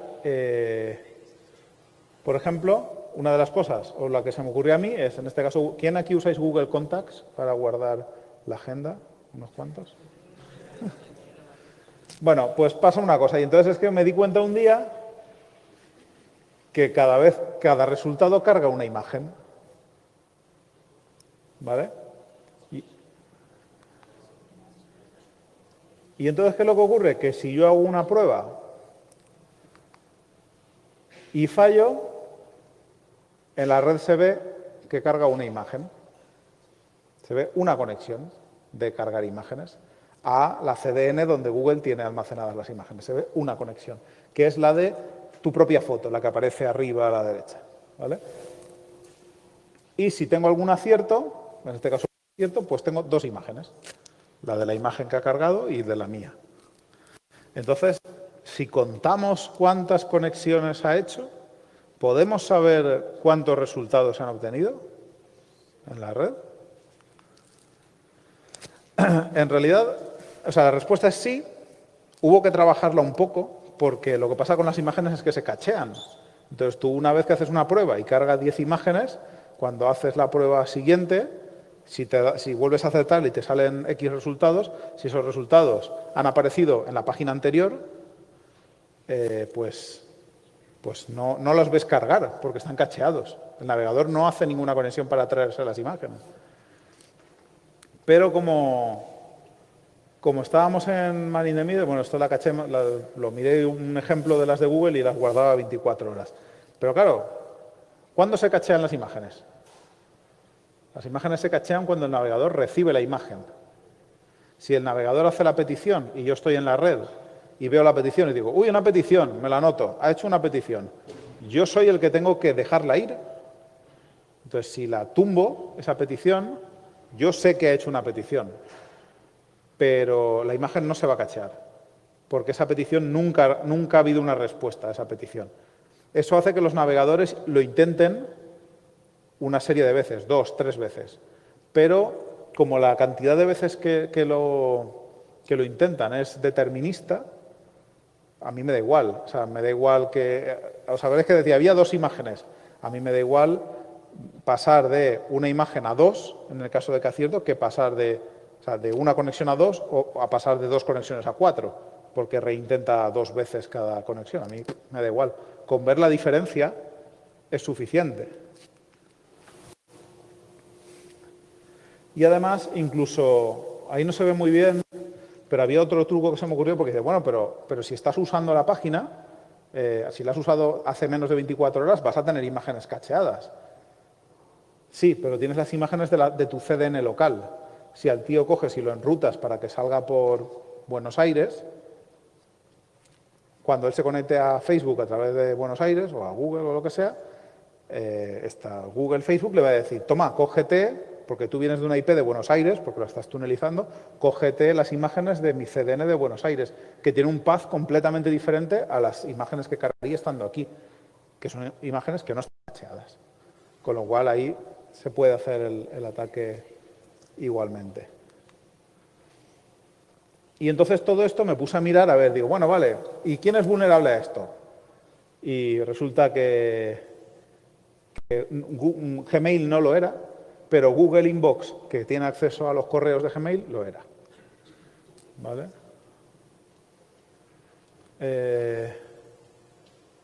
Google Drive, igual, porque carga una previsualización por cada fichero. ¿Vale? Entonces ahí, pues hay esa imagen que no se ve, pero se ve la línea, ¿no? Podéis distinguir la línea. Sí, es una previsualización, ¿vale? Que se carga. Dropbox lo tenía. En el caso de Dropbox, la imagen la cargaba cuando no encontrabas nada. Pero en realidad da igual, porque lo que nosotros miramos es una diferencia. Entre un acierto y un fallo, nosotros buscamos una diferencia, ¿vale? Y Facebook lo tenía en el Messenger de Facebook. O sea, tú buscabas en el buscador y te aparecían cargaba tantas imágenes como chats donde las palabras que habías metido coincidían. ¿Vale? Os voy a enseñar, aunque lo tengo en vídeo, pero aun viendo que hoy no es mi día para las demos, vamos a intentar hacerlo.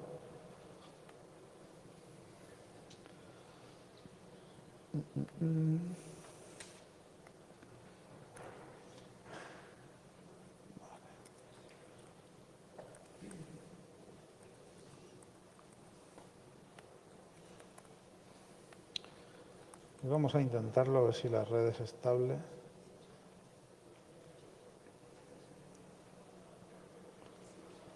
Bueno, esto es la herramienta de la que os hablaba. La he llamado fiesta y esto pretende ser un chupito. Pero bueno, el estilo de la herramienta es estilo Metasploit, digamos. Ahí la mayoría no están todavía implementadas, pero digamos que intenta ser estilo Metasploit, ¿vale? Algo así. Entonces, por ejemplo, este de aquí sería un ejemplo del cross-site search, digamos, que es el que hemos visto que miraba el tamaño. Y vamos a ver si...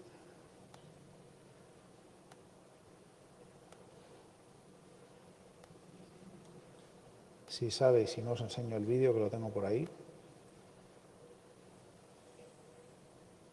Porque no sé qué pasa hoy.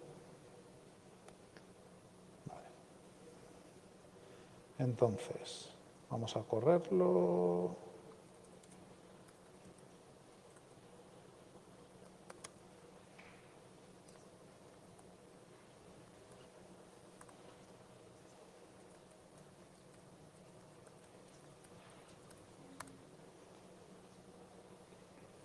Vale.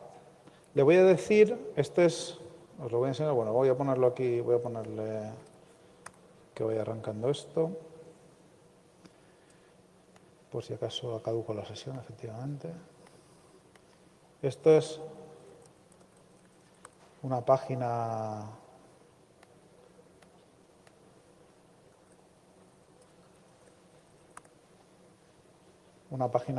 tonta que básicamente tiene una agenda, ¿no? Tiene una agenda de teléfonos de pues, nombres que he inventado y correos y no sé qué. Entonces, lo que vamos a hacer, este es el ejemplo, digamos, primero, ¿dónde está Network? Aquí. Y vamos a poner imágenes, vale, ya está. Cuando yo visito esta página, que esto podríamos hacerlo igual inyectando ese JavaScript que os decía, vamos a llevarlo para arriba.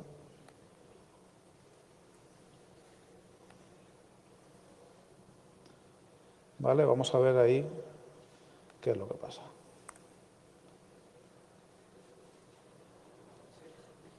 Vale. ¿Veis aquí debajo que está cargando unas imágenes? Y esas imágenes pone 555, 555 no sé qué. Está probando números de teléfono. O sea, va a intentar sacar números de teléfono de la agenda. ¿Vale? El terminal que veis atrás está en medio. O sea, digamos que esto es la víctima, que esto podríamos esconderlo, y esto de aquí, que no se ve, el número. ¿Veis que va probando los números y los va sacando uno por uno? Y cuando acabe por la derecha, empezará por la izquierda, en teoría. ¿Veis? Ya ha sacado el 2, porque ha sacado los de la derecha, ha probado todas las posibilidades y ha visto que ninguna es buena y ha empezado por la izquierda. Es un número, me los he inventado, son números americanos. Les he puesto 555 contra las películas y dice, va, he encontrado uno. Y sigue buscando. Y va sacando los números de teléfono. Va sacando los números de teléfono porque yo le he dado el 555. Búscame derecha e izquierda. Pero yo le podría haber dado un nombre y decirle, y ahora me sacas el número de este nombre, ¿vale? Entonces, va sacando los números y veis que ahí cuando llega al final y ve que por aquí también ha acabado, dice, lo he encontrado. Y ahí ha encontrado otro número. Que si nos vamos aquí, a ver si lo puedo ampliar. A ver.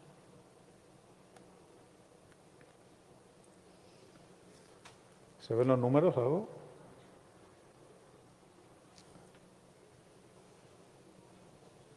¿Veis? Otro que ha encontrado. O sea, está sacando los números, está sacando todos los números, va probando y va sacando los números. ¿Vale?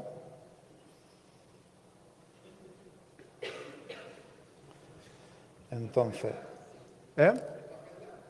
No, no es mi agenda. Ya quisiera yo. No es mi agenda. No me digas que habéis caído ahora en el detalle. Vale.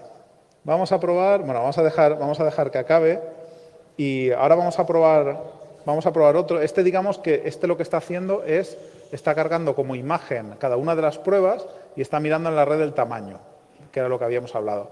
Y ahora vamos a hacer otra, y esta página es la que era similar a la que os digo que yo me encontré en un cliente haciendo esto, y hice esto, pero en plan cutre, pero más o menos esto, ¿ves? Y ahí ha sacado ya los teléfonos, ¿no?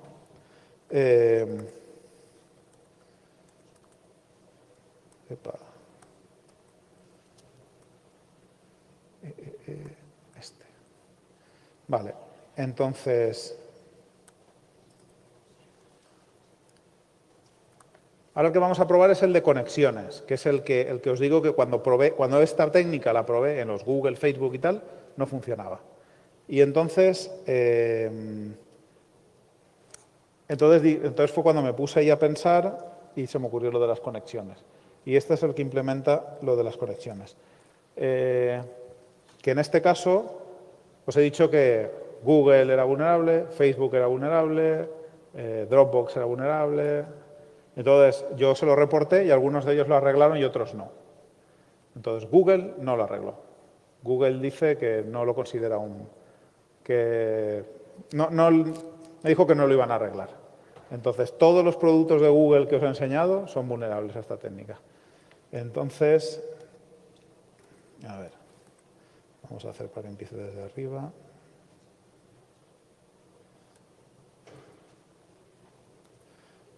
El único tema con Google es el siguiente. Es que para que cargue las imágenes, yo no puedo cargar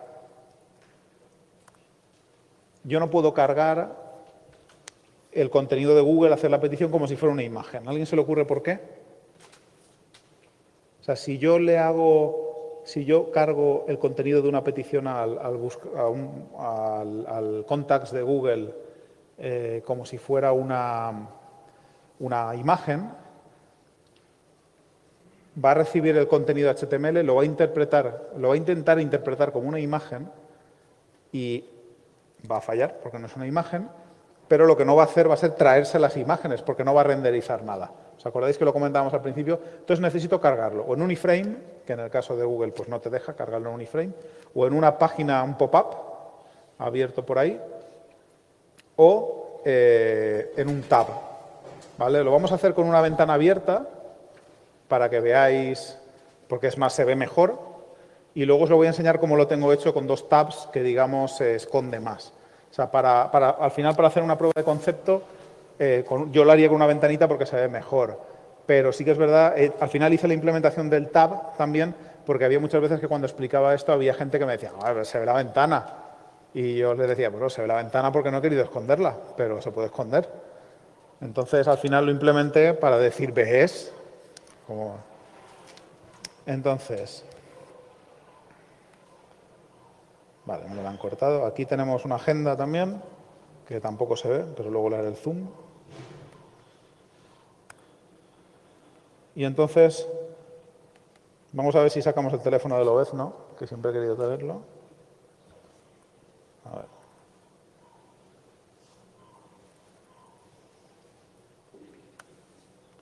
Y vale, ya está esperando conexiones. Y lo único es que tenemos que abrir esa ventanita. Os fijáis que ahí abajo pone Automatic Speed Calibration, ¿verdad? Lo que hace la calibración esa es que al final, cuando tú renderizas una página entera, la página esa tarda un tiempo en cargar. Entonces, de hecho, este tipo de ataques es mucho más lento que los que hemos visto antes, porque tiene que esperar a que se renderice toda la página. Entonces, lo que hace es, en esta fase en la que hace la calibración, va haciéndole pruebas y va cogiendo ese tiempo, empieza con un tiempo pequeñito y cada vez lo va haciendo más grande, a ver en qué punto empieza a recibir lo que se espera. Es decir, intenta empezar con una petición buena y una falsa, y entonces así va viendo cuánto tiempo tiene que esperar. Y una vez que ha calibrado ese tiempo, entonces empieza ya a sacar los caracteres. Este tiempo hace falta porque si elijo un tiempo muy largo, entonces va a ser muy, muy lento, y si elijo un tiempo muy corto, entonces puede ser que yo cambie de una petición a la siguiente antes de que se renderice la página. Y entonces estaría perdiendo conexiones. ¿Vale? Entonces, si veis por ahí abajo, veis que va sacando el 1, el 2, el 0. Bueno, el 1 se lo había dado yo, le había dicho que empieza por 1. Para que no se pusiera a mirar por un lado o por el otro y tal. El 2, el 0. Y entonces no sé si veis, no se ve muy bien, pero cuando veis la línea arriba, esa, lo que dice ahí es, no hay resultados. Y cuando aparece esto, ahí abajo, más abajo, es que es un resultado. Eso es un resultado. Lo que pasa es que no veis la imagen porque acordaos que yo estoy tirando la imagen. Entonces la imagen no carga ahí porque yo no lo dejo que cargue, porque no me interesa. Pero veis que iba sacando el 5, 1, 0, 2, o sea, 1, 2, 0, 2, 5, creo que era 5, 5, 5, 0, 1, no sé qué. Entonces él va probando los caracteres y dice, vale, este no, este sí.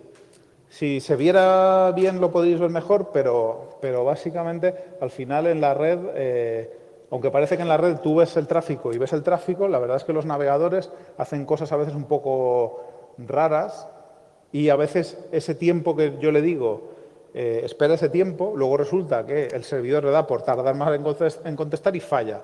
Entonces, esto hace varias comprobaciones de cada carácter para asegurarme de que si digo que este es bueno, es que es bueno.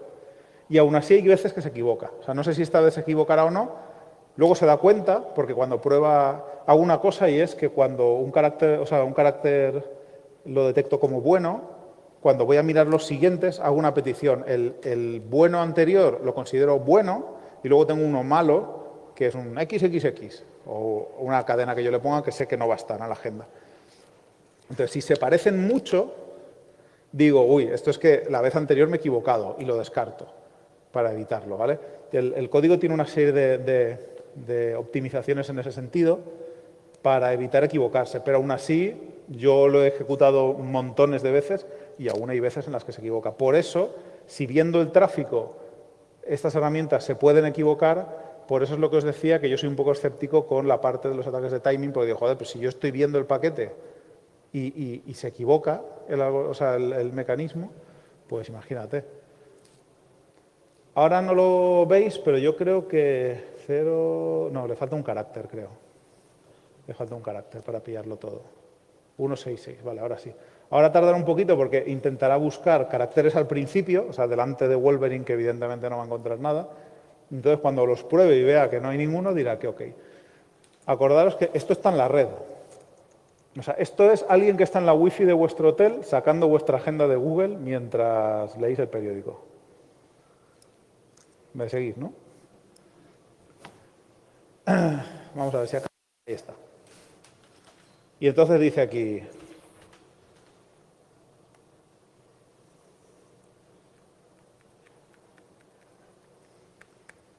Dice, encontrado Wolverine con este teléfono. A ver. Este no queremos. A ver, vamos a ver si es verdad.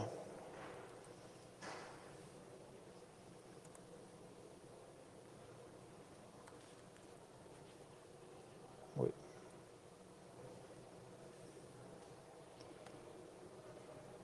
Demasiado. No se ve, ¿verdad? A ver.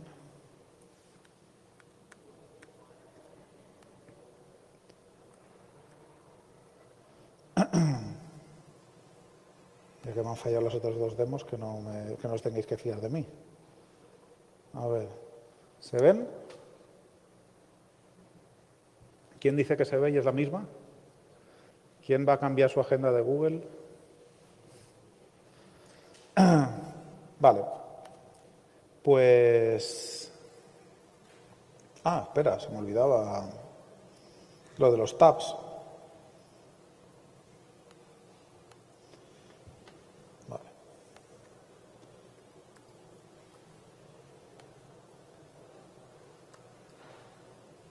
Vale, os enseño lo de los tabs.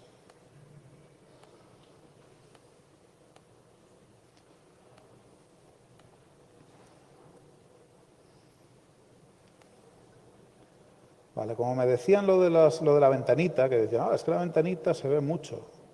Y eso no se la darías a ningún usuario. Y hombre, tampoco pretendía esconderla, pero... Entonces, me hice esto. Veis que ahí dice que la técnica de cargar, digamos, es open. Y tengo imagen, iframe, open y tab, ¿no? Pues entonces vamos a cambiarla.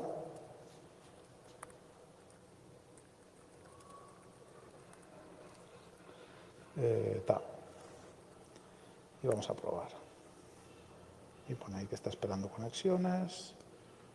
Vamos a darle aquí y vamos a pinchar. Esto digamos que al final, ahora tengo un vídeo en el que os enseño cómo lo he hecho con una página de verdad, pero en el momento que pinchas, que es como que te lleva a otro sitio donde te tienen entretenido con el juego de la serpiente o vete a saber, y no sé si os fijáis que el tab que justo estaba, en el que estaba antes, el del medio de los dos, está haciendo, ¿lo veis?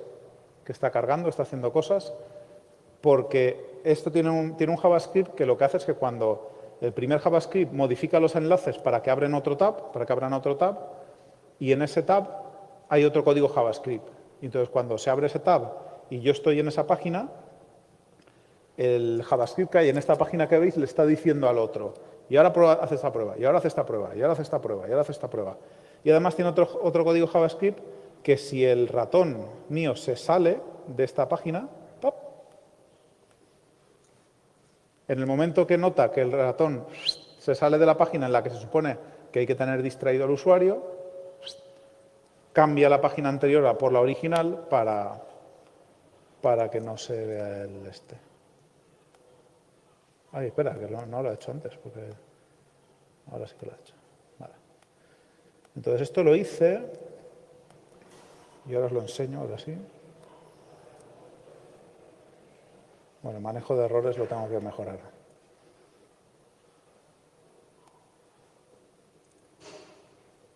Esto lo hice yo como prueba, pero en realidad hay muchas maneras de conseguir, digamos, esconder los pop-ups o el tráfico. Uno es, no sé si conocéis este canal de YouTube, Live Overflow, que es de unos fulanos pues, que se dedican a hacer temas de...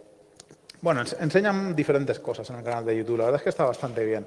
Y una de las cosas que hacen es que a veces cogen los sistemas... Porque hay empresas que tienen, para tema de publicidad, lo que llaman pop-under, que es que en vez de abrirte el pop-up, digamos que al final utilizan fallos de los navegadores para abrirte el pop-up detrás. No sé muy bien qué objetivo de marketing tiene eso, pero bueno. Lo hacen para que, ¿veis? Aquí hay un vídeo en el que se ve. Y entonces estos chicos de Live Overflow lo que hacen, varios de estos, digamos, se bajan la versión de demo, le hacen la ingeniería inversa y descubren cuál es el truco. A veces el truco está en intentar abrir un PDF y luego cerrarlo, no sé qué, o sea, trucos así, ¿no? Lo que pasa es que los desarrolladores de navegadores web lo van parcheando. Entonces, yo decidí no implementar ninguna de estas técnicas porque quería implementar una técnica hoy para que pasado mañana no funcione y tener que implementar otra. Entonces hice lo que os comentaba de los tabs porque me pareció que era sencillo y que eso no... Entonces esto es de un periódico que se llama Wired, ¿no?, que es conocido en Reino Unido, y entonces hice una prueba en la que tú pinchabas en una noticia y mientras leías la noticia, no sé si veis arriba a la izquierda, que está cargando, está haciendo las pruebas y en el momento que sacas el ratón para pinchar, ¡pop!, no ha pasado nada. Cuando dices, voy a sacar para pinchar, uy, ¿qué es esto que está cargando? Y esto, si además tienes un montón de tal, bueno, ahí lo separo para que se vea mejor lo que está haciendo, pero si eso además la persona tiene unos cuantos tabs, pues la probabilidad de que se dé cuenta de que alguno de sus tabs le está sacándole la agenda, pues es poco probable. ¿Vale? Y eso es todo lo que os quería contar. De conclusiones, básicamente, le quería añadir algunas más, pero se ha quedado así. Es que la compresión es el diablo, entonces no uséis compresión. Que explotar un side channel es lento, porque es verdad que fijaros que se hacen muchas peticiones y que para sacar un número de teléfono así, la demo ha tardado varios minutos, ¿no? 3 minutos o algo de eso. Entonces, imaginad, para sacar muchos datos, pues podría requerir horas, pero funciona. O sea, que sea lento no quiere decir que no funcione. Y si alguien quiere sacar datos mediante un side channel, pues solo tienes que compartir wifi con él un rato. En 20 minutos, en media hora, en una hora, te puede sacar bastante información. ¿Vale? Y la tercera es que evitar los side channels es bastante difícil. De hecho, yo una de las cosas cuando reporté este fallo, cuando hablaba con la gente, con los ingenieros de seguridad que se suponía que tenían que arreglarlo, una de las cosas decían, ¿y qué sugieres para arreglarlo? Porque es bastante complicado y además ahora te arreglo este side channel. O sea, claro, él me decía, ¿y qué hago? ¿Aleatorizo la cantidad de imágenes que cargo? O sea, eso es un carajal ¿qué para qué? Al final lo que hicieron fue tratarlo como si fuera un CSRF. Simplemente los formularios de búsqueda, que de hecho la mayoría de los que lo arreglaron, los que no lo arreglaron, evidentemente, pero por ejemplo Facebook, Dropbox, lo que hicieron fue meter un token anti-CSRF. Dropbox metió un token anti-CSRF y Facebook lo que hizo fue que cuando tú accedías al formulario de búsqueda sin venir del propio formulario de búsqueda, te sacaban un pop-up y te decían, ¿estás seguro que quieres realizar esta búsqueda? Entonces, si el usuario no pinchaba en ese pop-up, no lo hacía la búsqueda, con lo cual no cargaba las imágenes. Que también creo que a nivel de eficiencia les merecía la pena más que poner un token. Y también fue una solución que a mí me pareció buena, ¿vale? Pero al final yo creo que la mejor manera de, por ejemplo, estos ataques que se basan en un buscador, la mejor manera es poner un token para que no te puedan hacer peticiones a ese buscador todas las veces que quieran. Y eso es todo. Muchas gracias por vuestra atención. Ahí tenéis mi correo, mi Twitter, por si queréis escribirme con cualquier cosa. Estaré encantado de contestar. Y si tenéis alguna pregunta, ¿alguien? ¿Está todo claro? Pues nada, muchísimas gracias a todos por venir.